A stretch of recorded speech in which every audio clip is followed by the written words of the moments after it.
ಶ್ರೀಗುರುಭ್ಯೋ ನಮಃ. ಹರಿ ಓಂ.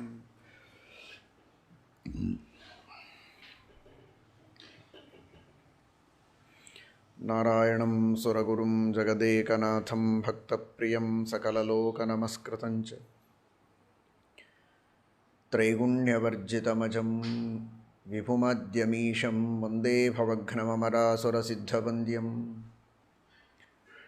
ನಾರಾಯಣಂ ನಮಸ್ಕೃತ್ಯ ನರಂ ಚೈವ ನರೋತ್ತಮಂ ದೇವೀಂ ಸರಸ್ವತೀಂ ವ್ಯಾಸಂ ತತೋ ಜಯಮುದೀರಯೇತ್. ಧರ್ಮವಿಜ್ಞಾನವೈರಾಗ್ಯಪರಮೈಶ್ವರ್ಯಶಾಲಿನಃ ಆನಂದತೀರ್ಥಭಗವತ್ಪಾದಾನ್ ವಂದೇ ನಿರಂತರಂ. ಭವತಿ ಯದನುಭಾವಾದಿಡಮೂಕೋऽಪಿ ವಾಗ್ಮೀ ಜಡಮತಿರಪಿ ಜಂತುರ್ಜಾಯತೆ ಪ್ರಾಜ್ಞಮೌಲಿಃ. ಸಕಲವಚನಚೇತೋ ದೇವತಾ ಭಾರತೀ ಸಾ ಮಮ ವಚಸಿ ನಿಧತ್ತಾಂ ಸನ್ನಿಧಿಂ ಮಾನಸೇ ಚ. ನಮೋऽಸ್ತು ತಾತ್ವಿಕಾ ದೇವಾಃ ವಿಷ್ಣುಭಕ್ತಿಪರಾಯಣಾಃ ಧರ್ಮಮಾರ್ಗೇ ಪ್ರೇರಯन्तु ಭವಂತಃ ಸರ್ವ ಏವ ಹಿ.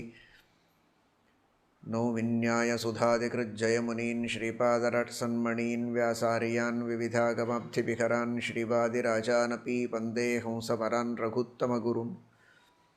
ವೈದಗ್ಧ್ಯಪಾರಾಂ ನಿಧೀನ್ ಶ್ರೀ ಸತ್ಯವ್ರತರಾಘವೇಂದ್ರಮುನಿಪಾನ್ ಸದ್ಬೋಧಸಧ್ಯಾನಪಾನ್ ಸತ್ಯಾಭಿಜ್ಞಕರಾಬ್ಜೋತ್ಥಾನ್ ಪಂಚಾಶದ್ವರ್ಷಪೂಜಕಾನ್ ಸತ್ಯಪ್ರಮೋದತೀರ್ಥಾರ್ಯಾನ್ ನೌಮಿನ್ಯಾಯಸುಧಾರತಾನ್.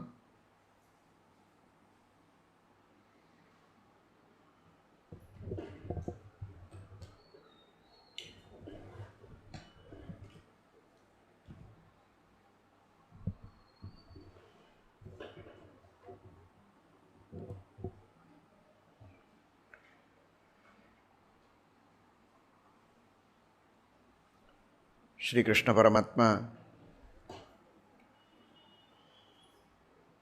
ಅವರವರ ಕರ್ತವ್ಯ ಕರ್ಮಗಳನ್ನು ಚೆನ್ನಾಗಿ ಪರಿಪಾಲನೆ ಮಾಡಿ ಭಗವಂತನಿಗೆ ಸಮರ್ಪಣೆಯನ್ನು ಮಾಡಬೇಕು.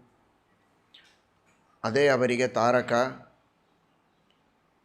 ನನಗೆ ಯಾವುದು ಸರಿ ಎಂಬುದಾಗಿ ತೋರುತ್ತೆ ಅಥವಾ ಯಾವುದು ರುಚಿಸ್ತದೆ ಅದನ್ನು ನಾನು ಮಾಡುತ್ತೇನೆ ಅಂತನ್ನುವುದು ಲೌಕಿಕ ಕಾರ್ಯಗಳಲ್ಲಿ ಸರಿಯಾಗಬಹುದು. ಧರ್ಮದ ವಿಷಯದಲ್ಲಿ ಹಾಗಲ್ಲ. ಧರ್ಮ ಹಾಗೂ ಅಧರ್ಮ ಇವುಗಳಿಗೆ ಫಲವನ್ನು ಕೊಡುವವನು ಭಗವಂತ, ಧರ್ಮಾಧ್ಯಕ್ಷ. ಹೀಗಾಗಿ ಧರ್ಮವನ್ನು ನೋಡಿ ಸಂತೋಷಪಟ್ಟು ಸುಖವನ್ನು ಕೊಡುವ ವ್ಯಕ್ತಿ, ಅಧರ್ಮವನ್ನು ನೋಡಿ ನಮಗೆ ನರಕಾದಿ ಅನರ್ಥಗಳನ್ನು ಕೊಡುವವ ಪರಮಾತ್ಮ.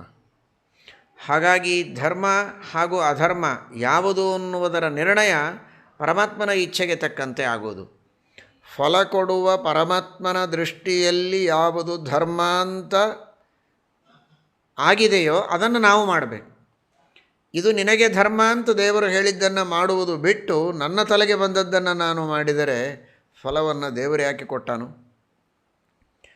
ಅದಕ್ಕಾಗಿ ಕೃಷ್ಣ ಹೇಳಿದ್ದು ಸ್ವಧರ್ಮೇ ನಿಧನಂ ಶ್ರೇಯ ಪರಧರ್ಮೋ ಭಯಾವಹ ಅಂತ. ಅನೇಕ ಜನ ಇದಕ್ಕೆ ಹೊರತಾಗಿ ನಾನಾ ರೀತಿಯ ವಾದ ವಿವಾದಗಳನ್ನು ಮಾಡಿ ತಮ್ಮ ತಲೆಗೆ ಯಾವುದು ತೋರಿದ್ದೋ ಅದನ್ನೇ ಮಾಡ್ತೇವೆ ಅಂತನ್ನುವ ರೀತಿಯಲ್ಲಿ ಅಭಿಪ್ರಾಯಗಳನ್ನು ವ್ಯಕ್ತ ಮಾಡ್ತಾರೆ. ಆ ರೀತಿ ಅನುಷ್ಠಾನವನ್ನು ಮಾಡುವವರಿದ್ದಾರೆ. ಆದರೆ ಕೃಷ್ಣ ಪರಮಾತ್ಮ ಭಗವದ್ಗೀತೆಯಲ್ಲಿ ಹೇಳಿದ್ದು, ಈ ಆಶ್ವಮೇಧಿಕ ಪರ್ವದಲ್ಲಿ, ವೈಷ್ಣವ ಧರ್ಮ ಪರ್ವದಲ್ಲಿ ಯುಧಿಷ್ಠಿರನಿಗೆ ಹೇಳುವಾಗಲೂ ಸ್ಪಷ್ಟಪಡಿಸಿದ್ದು, ಅವರವರ ವರ್ಣಾಶ್ರಮಗಳಿಗೆ ವಿಹಿತವಾದ ಧರ್ಮಗಳನ್ನೇ ಅವರು ಮಾಡತಕ್ಕದ್ದು. ಅದರಿಂದಲೇ ಅವರಿಗೆ ಶ್ರೇಯಸ್ಸು. ಕದಾಚಿತ್ ಆ ವರ್ಣಾಶ್ರಮ ಧರ್ಮಗಳನ್ನು ಪರಿಪಾಲನೆ ಮಾಡುವಾಗ ಲೋಪದೋಷಗಳಾದರೂ ಪರವಾಗಿಲ್ಲ, ಅದನ್ನು ದೇವರು ಕ್ಷಮೆ ಮಾಡ್ತಾನೆ. ಆದರೆ ತನಗೆ ವಿಹಿತವಲ್ಲದ ಧರ್ಮವನ್ನು ಬಹಳ ಚೆನ್ನಾಗಿ ಮಾಡಿದರೂ ಕೂಡ ಯೋಗ್ಯತೆ ಇಲ್ಲದೆ, ಅಧಿಕಾರವಿಲ್ಲದೆ, ತನಗೆ ವಿಹಿತವಾಗದ ಧರ್ಮವನ್ನು ತಾನು ಪರಿಪಾಲನೆ ಎಷ್ಟು ಚೆನ್ನಾಗಿ ಮಾಡಿದರೂ ಕೂಡ ಅದಕ್ಕೆ ಫಲ ಸಿಗೋದಿಲ್ಲ ಅಂತನ್ನುವ ಮಾತನ್ನು ಶ್ರೀಕೃಷ್ಣ ಪರಮಾತ್ಮ ತಿಳಿಸ್ತಾ ಇದ್ದಾನೆ. ಬ್ರಾಹ್ಮಣನ ಕರ್ತವ್ಯ ಏನು, ಹೇಗಿರಬೇಕು ಅನ್ನುವುದರ ಬಗ್ಗೆ ನಿನ್ನೆ ದಿವಸ ಕೇಳಿದ್ದೀರಿ. ಕ್ಷತ್ರಿಯನ ಬಗ್ಗೆ ಭಗವಂತ ಹೇಳ್ತಾನೆ, ಕ್ಷತ್ರಿಯೋಪಿ ಸ್ಥಿತೋ ರಾಜ್ಯೇ ಸ್ವಧರ್ಮ ಪರಿಪಾಲಕಃ ಸಮ್ಯಕ್ ಪ್ರಜಾ ಪಾಲಯಿತ ಷಡ್ಭಾಗ ನಿರತಃ ಸದಾ. ಕ್ಷತ್ರಿಯನಾದಂತಹ ವ್ಯಕ್ತಿ ಕ್ಷತಾತ್ ಕಿಲ ತ್ರಾಯತ ಇತ್ಯುದಗ್ರಹ ಕ್ಷತ್ರಸ್ಯ ಶಬ್ದೋ ಭುವನೇಷು ರೂಢಃ ರಾಜ್ಯೇಷು ಕಿಂ ತದ್ವಿಪರೀತವೃತ್ತೇ ಪ್ರಾಣೈರುಪಕ್ರೋಶ ಮಲೀಮಸೈರ್ವಾ. ಕಾಳಿದಾಸ ಹೇಳುವಂತಹ ಮಾತು. ಕ್ಷತ ಅಂದರೆ ದುಃಖ, ತ್ರೈಂಗ್ ಪಾಲನೆ, ಕ್ಷತಾತ್ ತ್ರಾಯತೆ ಇತಿ ಕ್ಷತ್ರಂ. ಯಾರು ನಾನಾ ವಿಧವಾದಂತಹ ದುಃಖಗಳು, ಪ್ರಜೆಗಳಿಗೆ ಬರುವಂತಹ ಕಷ್ಟಗಳು, ಸಮಸ್ಯೆಗಳು, ಅವುಗಳನ್ನು ಅರಿತುಕೊಂಡು ಚೆನ್ನಾಗಿ ರಕ್ಷಣೆ ಮಾಡುವವರು ಯಾರೋ ಅಂಥವರಿಗೆ ಕ್ಷತ್ರಿಯ ಎಂಬುದಾಗಿ ಹೇಳೋದು. ಕ್ಷತ್ರಕುಲ, ಅಲ್ಲಿ ಜನಿಸಿದವರೇ ಕ್ಷತ್ರಿಯರು. ಅಂತಹ ವ್ಯಕ್ತಿ ಮುಖ್ಯವಾಗಿ ತಾನು ಮಾಡಬೇಕಾದದ್ದು ಪ್ರಜೆಗಳ ರಕ್ಷಣೆ. ಪ್ರಜೆಗಳ ರಕ್ಷಣೆ, ಇದರ ಅರ್ಥ ಎಲ್ಲ ರೀತಿಯಿಂದಲೂ ರಕ್ಷಣೆ. ಅವರ ಆಹಾರ, ಹೊಟ್ಟೆ, ಬಟ್ಟೆ, ಮನೆ, ಹೊಲ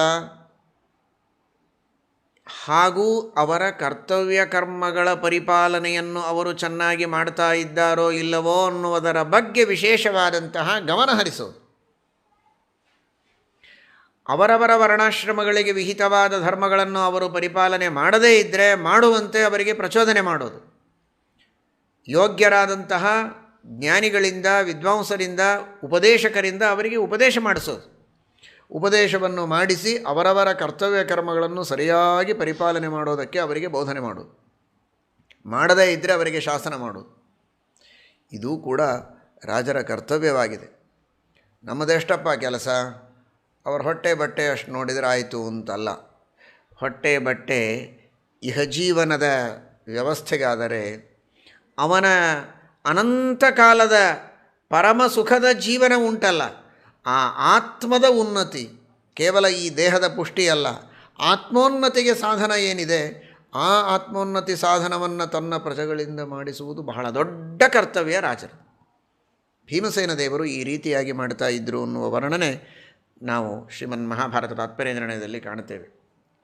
ರಾಜ್ಯವನ್ನು ಪಡೆದಂತಹ ಭೀಮಸೇನ ದೇವರು, ಯೌವ ರಾಜ್ಯದಲ್ಲಿ ಇದ್ದಂತಹ ಭೀಮಸೇನ ದೇವರು ಅಲ್ಲಲ್ಲಿ ವ್ಯವಸ್ಥೆಗಾಗಿ ವಿದ್ವಾಂಸರನ್ನು ಇಟ್ಟಿದ್ದರಂತೆ.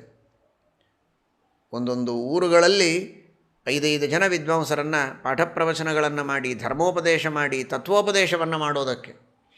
ಅಂತಹ ವಿದ್ವಾಂಸರು, ಪಾಠ ಪ್ರವಚನಗಳನ್ನು ಮಾಡುವಂತಹ ಜನರು, ಧರ್ಮೋಪದೇಶಕರು ಚೆನ್ನಾಗಿ ಕಾರ್ಯಗಳನ್ನು ಮಾಡ್ತಾ ಇದ್ದಾರೋ ಇಲ್ಲೋ ಅಂತ ನೋಡೋದಕ್ಕೆ ಒಬ್ಬ ಮೇಲ್ವಿಚಾರಕ ಬೇರೆ. ಮತ್ತೆ ಅವರೆಲ್ಲರ ಹೊಟ್ಟೆಗೆ ಬಟ್ಟೆಗೆ ವ್ಯವಸ್ಥೆ, ಅವರಿಗೇನು ಚಿಂತೆ ಇರಬಾರದು. ಧರ್ಮೋಪದೇಶ ಮಾಡೋದೊಂದೇ ಕೆಲಸ, ಪಾಠ ಪ್ರವಚನಗಳನ್ನು ಮಾಡೋದೊಂದೇ ಕೆಲಸ. ಅವರ ಉಳಿದೆಲ್ಲ ಆಗುಹೋಗುಗಳನ್ನು ತಾವು ಸ್ವತಃ ವ್ಯವಸ್ಥೆ ಮಾಡ್ತಾ ಇದ್ದರಂತೆ ಭೀಮಸೇನ ದೇವರು. ಈ ರೀತಿ ಮಹಾಭಾರತ ತಾತ್ಪರ್ಯ ನಿರ್ಣಯದಲ್ಲಿ ವರ್ಣನೆ ಬರುತ್ತೆ. ಹಾಗೆ ಧರ್ಮವನ್ನು ರಕ್ಷಣೆ ಮಾಡಬೇಕು. ಪೃಥುರಾಜನ ಕಥೆಯನ್ನು ಚತುರ್ಥ ಸ್ಕಂದ ಭಾಗವತದಲ್ಲಿ ಕೇಳ್ತೇವೆ.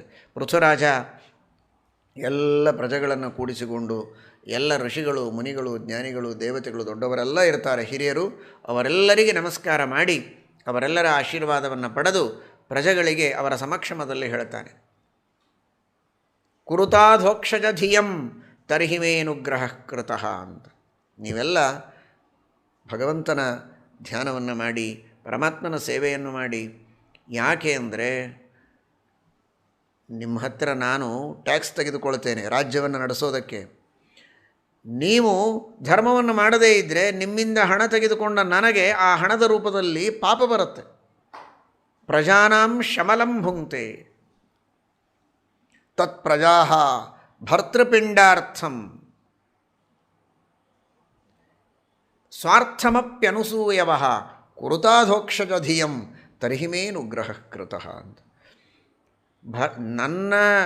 ಇಷ್ಟು ದಿವಸ ನಿಮ್ಮನ್ನು ಪಾಲನೆ ಪೋಷಣೆ ಮಾಡಿದ್ದೇನಲ್ಲ ರಾಜ್ಯದಲ್ಲಿ, ಈ ಕೊನೆ ಹೊತ್ತಿಗೆ ಹೇಳೋ ಮಾತಿದು. ಪೃಥುರಾಜ ತಾನು ಹೊರಟು ನಿಂತಾಗ ವಾನಪ್ರಸ್ಥಕ್ಕೆ,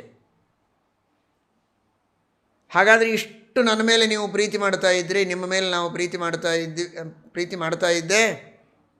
ಅವನ ಹೆಸರಿನಿಂದಲೇ ಇದಕ್ಕೆ ಪೃಥ್ವಿ ಅಂತ ಹೆಸರು ಬಂದದ್ದು. ಪೃಥುರಾಜ, ಇದು ತಗ್ಗು, ದಿನ್ನಿ, ಗುಡ್ಡ ಹೀಗೆಲ್ಲ ಇತ್ತು. ಇದೊಂದು ಸರಿಯಾದ ಸಮತಟ್ಟಾದಂತಹ ನೆಲ ಅಂತ ಮಾಡಿ ಇಲ್ಲಿ ವಾಸ ಮಾಡುವುದಕ್ಕೆ ಪಟ್ಟಣಗಳು, ನಗರಗಳು, ಗ್ರಾಮಗಳು, ಜನಪದಗಳು ಹೀಗೆಲ್ಲ ಒಂದು ವ್ಯವಸ್ಥೆಯನ್ನು ಕಲ್ಪಿಸಿಕೊಟ್ಟು ಅಲ್ಲಿ ಗ್ರಾಮಾಧಿಕಾರಿಗಳು, ಸಾಮಂತರಾಜರು, ರಾಜರು ಈ ತರಹದ ಒಂದು ವ್ಯವಸ್ಥೆಯನ್ನು ಕಲ್ಪನೆ ಮಾಡಿಕೊಟ್ಟು ಈ ಪೃಥ್ವಿಗೆ ಒಂದು ರೂಪಕಲ್ಪನೆಯನ್ನು ಮಾಡಿದಂತಹ ವ್ಯಕ್ತಿ ಪೃಥುರಾಜ. ಹೀಗಾಗಿ ಇದು ಪೃಥ್ವಿ, ಅವನಲ್ಲಿ ಭಗವಂತನ ವಿಶೇಷ ಸನ್ನಿಧಾನ ಇದೆ ಅನ್ನೋದಕ್ಕೆ ಅಂಥ ದೊಡ್ಡ ಕೆಲಸವನ್ನು ಮಾಡಿದ್ದಾನೆ ಪೃಥು ಮಹಾರಾಜ. ಆ ಪೃಥು ಮಹಾರಾಜ ಹೇಳ್ತಾನೆ, ಇಷ್ಟು ಉಪಕಾರ ಮಾಡಿದ್ದೇನೆ, ನೀವು ಇಷ್ಟು ನನ್ನ ಮೇಲೆ ಪ್ರೀತಿ ಮಾಡಿದ್ದೀರಿ, ಹಾಗಾದರೆ ನಿಮ್ಮಿಂದ ಹಣ ತೆಗೆದುಕೊಂಡು ನಾನು ಒಬ್ಬ ಪಾಪಿಷ್ಠ ಅಂತ ಆಗಬಾರದು ಅಂದರೆ ನೀವು ಧರ್ಮಾಚರಣೆಯನ್ನು ಮಾಡಿ, ನೀವು ಧರ್ಮವನ್ನು ಮಾಡದೇ ಇದ್ದರೆ ನನಗೆ ಪಾಪ ಬರುತ್ತೆ ಅಂತ.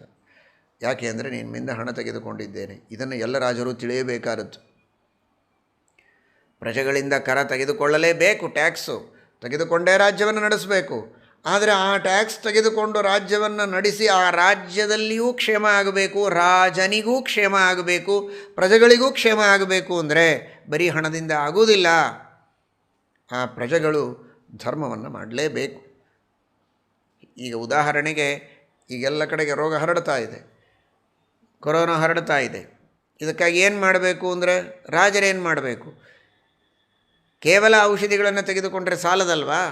ಹಾಗಾದರೆ ಈ ತರಹದ ರೋಗ ಬರಬಾರದು, ಅಕಸ್ಮಾತ್ ಬಂದರೂ ಯಾವ ರೀತಿಯ ಕಾರ್ಯಾಚರಣೆಯನ್ನು ಮಾಡಬೇಕು ಅಂತ ವೈದ್ಯರು ಸಲಹೆ ಸೂಚನೆಗಳನ್ನು ಕೊಡ್ತಾರೋ ಅದನ್ನು ಪರಿಪಾಲನೆ ಮಾಡಲೇಬೇಕಲ್ವ.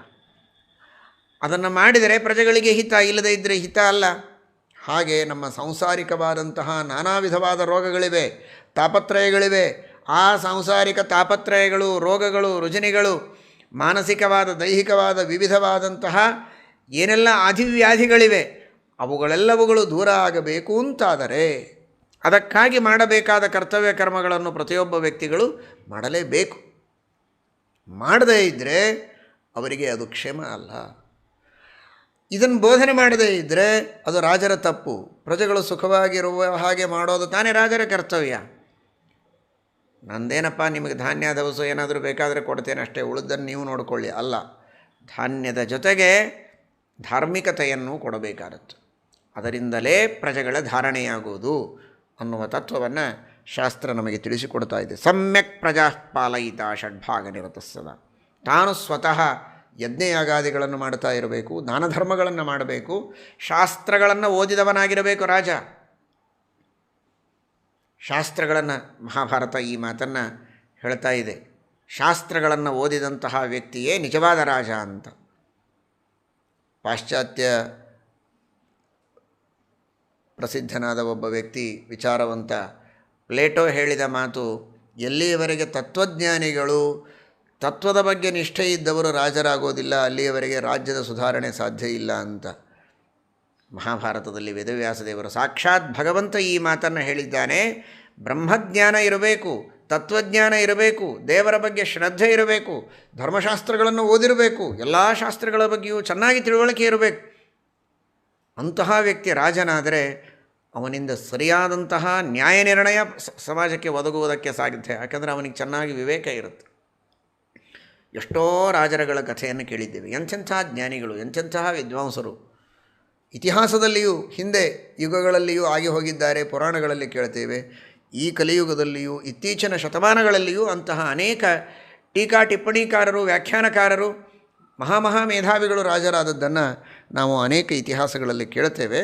ಅಂತಹ ಜ್ಞಾನವಂತರು ರಾಜರಾದರೆ ಶ್ರದ್ಧೆಯಿಂದ,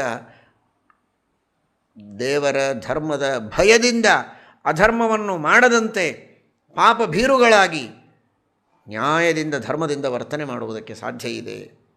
ಆ ದೃಷ್ಟಿಯಲ್ಲಿ ಅವರು ಜ್ಞಾನವಂತರಾಗಿರಬೇಕು. ಶಾಸ್ತ್ರಾನುಸಾರಿ ತತ್ವಜ್ಞ ಪ್ರಜಾಕಾರ್ಯಪರಾಯಣ ವಿಪ್ರೇಭ್ಯ ಕಾಮದೋ ನಿತ್ಯಂ ಭೃತ್ಯಾನಾಂ ಭರಣೇ ರತಃ ಸತ್ಯಸಂಧಃ ಶುಚಿರ್ನಿತ್ಯಂ ಲೋಭಡಂಭ ವಿವರ್ಜಿತಃ ಸ್ವದಾರ ನಿರತಃ ಸದಾ.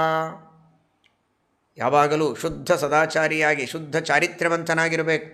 ಎಂದಿಗೂ ಸ್ತ್ರೀ ಲೋಲೋಪನಾಗಬಾರದು. ತನ್ನ ಸ್ತ್ರೀಯಲ್ಲಿ ಮಾತ್ರ ತಾನು ರತನಾಗಿರಬೇಕು. ಪರಸ್ತ್ರೀಯರನ್ನು ಎಂದಿಗೂ ಕೂಡ ಅಪೇಕ್ಷೆ ಪಡಬಾರದು. ಲೋಭ ಇರಬಾರದು, ಹಣದ ಲೋಭ. ಕೊಟ್ಟ ಮಾತಿಗೆ ಹಿಂದೆ ಸರಿಯಬಾರದು. ಸತ್ಯಸಂಧಃ, ಶರಣಾಗತ ರಕ್ಷಕನಾಗಿ ಸತ್ಯಸಂಧನಾಗಿರಬೇಕು. ಎಂಥೆಂಥ ರಾಜರ ಕಥೆಗಳನ್ನೆಲ್ಲ ಇದೇ ಮಹಾಭಾರತದಲ್ಲಿ ನಾವು ಕೇಳ್ತೇವೆ. ಶಿಬಿ ಮಹಾರಾಜ ಒಂದು ಪಾರಿವಾಳದ ರಕ್ಷಣೆಗಾಗಿ ಸಂಪೂರ್ಣವಾದ ತನ್ನ ಮೈ ಕತ್ತರಿಸಿ ಮಾಂಸಗಳನ್ನೆಲ್ಲ ಅದರ ರಕ್ಷಣೆಗಾಗಿ ಅಂತ ಕೊಟ್ಟ. ಮಾಂಸವನ್ನು ತಿನ್ನಲು ಬಂದ ಗಿಡಗಕ್ಕೆ ಅದರ ಪ್ರತಿಯಾಗಿ ಕೊಡಬೇಕು ಅಂತ ಕೇಳಿದ್ದಕ್ಕೆ ತನ್ನ ಮೈಯೊಳಗಿನ ಮಾಂಸ ಎಲ್ಲ ಕೊಟ್ಟ. ಕೊನೆಗೆ ತಾನೇ ತಕ್ಕಡೆಯಲ್ಲಿ ಕುಳಿತ. ಆದರೂ ಅದು ಸರಿ ಹೋಗಲಿಲ್ಲ. ಕೊನೆಗೆ ಗೊತ್ತಾಯಿತು ಇದು ದೇವತೆಗಳ ಲೀಲೆ ಅಂತ. ಅಲ್ಲಿ ಬಂದವರು ಇಂದ್ರ, ಅಗ್ನಿ ಇವನ ಪರೀಕ್ಷೆಗೆ. ಇವನಿಗೆ ಪೂರ್ಣ ಅನುಗ್ರಹ ಮಾಡ್ತಾರೆ. ಮೊದಲಿನಂತೆ ಮತ್ತೆ ದೃಷ್ಟಪುಷ್ಟನಾಗ್ತಾನೆ. ಹೇಳಬೇಕಾದದ್ದಿಷ್ಟೇ, ಕೊಟ್ಟ ಮಾತು, ನಿನ್ನನ್ನು ರಕ್ಷಣೆ ಮಾಡ್ತೇನೆ ಅಂತ ಒಂದು ಮಾತು ಕೊಟ್ಟ ಮಾತು ಉಳಿಸುವುದಕ್ಕಾಗಿ ತನ್ನನ್ನೇ ತಾನು ಅರ್ಪಣೆ ಮಾಡಿಕೊಂಡ. ಇದು ಪ್ರಾಚೀನರಾದಂತಹ ರಾಜರಲ್ಲಿರುವಂತಹ ಸತ್ಯನಿಷ್ಠೆ. ಸತ್ಯಸಂಧ ಶುಚಿರ್ನಿತ್ಯಂ. ಈ ರೀತಿ ಯಾವ ವ್ಯಕ್ತಿ ಶುದ್ಧವಾದ ರೀತಿಯಲ್ಲಿ ಕ್ಷತ್ರಿಯ ಧರ್ಮವನ್ನು ಪರಿಪಾಲನೆ ಮಾಡಿ ಸಜ್ಜನರ ರಕ್ಷಣೆಯನ್ನು ಮಾಡಿ ಪೋಷಣೆಯನ್ನು ಮಾಡಿ ತಾನೂ ಸ್ವಧರ್ಮಾಚರಣವನ್ನು ಮಾಡ್ತಾನೆ. ಇದರರ್ಥ ತಾನು ಧರ್ಮವನ್ನು ಮಾಡೋದೇ ಬೇಕಾಗಿಲ್ಲ, ಬರೀ ಇನ್ನೊಬ್ಬರಿಂದ ಮಾಡಿಸಿದರೆ ಸಾಕು ಅಂತ ತಿಳಿಯಬೇಡಿ.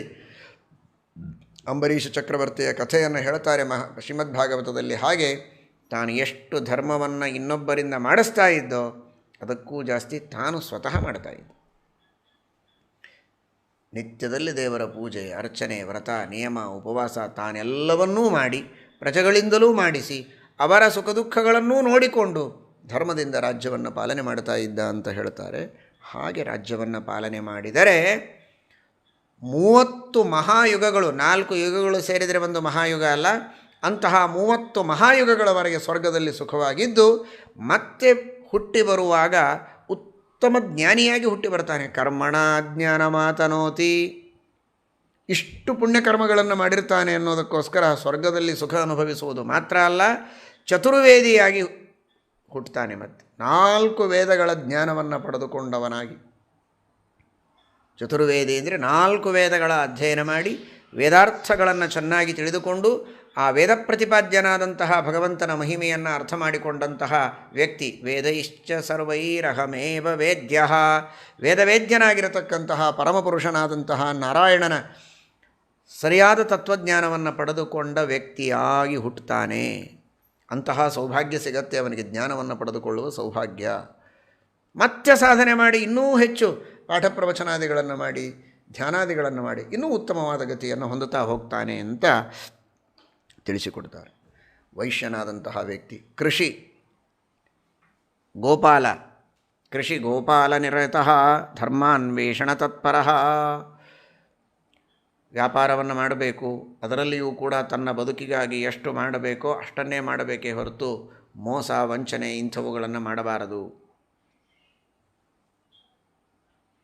ತಾನು ಯಾವ ಬೆಲೆಗೆ ತಂದಿದ್ದಾನೆ ಅದೇ ಬೆಲೆಗೆ ಕೊಟ್ಟ ಅಂದರೆ ತಾನು ಬದುಕೋದಕ್ಕೆ ಸಾಧ್ಯ ಇಲ್ಲ. ಆದರೆ ತನ್ನ ಬದುಕಿಗಾಗಿ ಏನು ಮಾರ್ಜಿನ್ ಇಟ್ಟುಕೊಂಡು ತಾನು ಮಾಡಬೇಕೋ ಅಷ್ಟನ್ನು ವ್ಯವಸ್ಥಿತವಾದ ರೀತಿಯಲ್ಲಿ ಗ್ರಾಹಕರಿಗೂ ಹಿಂಸೆಯಾಗದಂತೆ ತನಗೂ ಹಿಂಸೆಯಾಗದಂತೆ ಬದುಕಿಗೆ ಬೇಕಾದಂತೆ ತಾನು ವ್ಯಾಪಾರವನ್ನು ಮಾಡಬೇಕು. ಆದರೆ ಮೋಸ ವಂಚನೆ ಇವುಗಳನ್ನು ಮಾಡಬಾರದು. ಕೃಷಿಯನ್ನು ಮಾಡೋದು, ಗೋವುಗಳ ರಕ್ಷಣೆಯನ್ನು ಮಾಡಬೇಕಾದದ್ದು ಅವನ ಕರ್ತವ್ಯ. ಆ ಗೋವುಗಳ ರಕ್ಷಣೆಯನ್ನು ಮಾಡುವಾಗ ಗೋಪಾಲಕೃಷ್ಣನ ಅನುಸಂಧಾನವನ್ನು ಮಾಡುತ್ತಾ ಎಲ್ಲ ದೇವತೆಗಳು ಆ ಗೋವುಗಳಲ್ಲಿ ಸನ್ನಿಹಿತರಾಗಿದ್ದಾರೆ. ಮಹಾಲಕ್ಷ್ಮಿ ಸನ್ನಿಹಿತಳಾಗಿದ್ದಾಳೆ, ಸಾಕ್ಷಾತ್ ಶ್ರೀಕೃಷ್ಣ ಪರಮಾತ್ಮ ಇದ್ದಾನೆ. ಆ ಗೋವುಗಳ ಸೇವೆಯಿಂದ ಎಲ್ಲ ದೇವತೆಗಳ ಸೇವೆಯನ್ನು ಮಾಡಿದಂತೆ. ಗೋವುಗಳ ರಕ್ಷಣೆ ಅಂದರೆ ಎಲ್ಲ ಪ್ರಜೆಗಳ ದೇಶದ ರಕ್ಷಣೆ ಇದ್ದಂತೆ.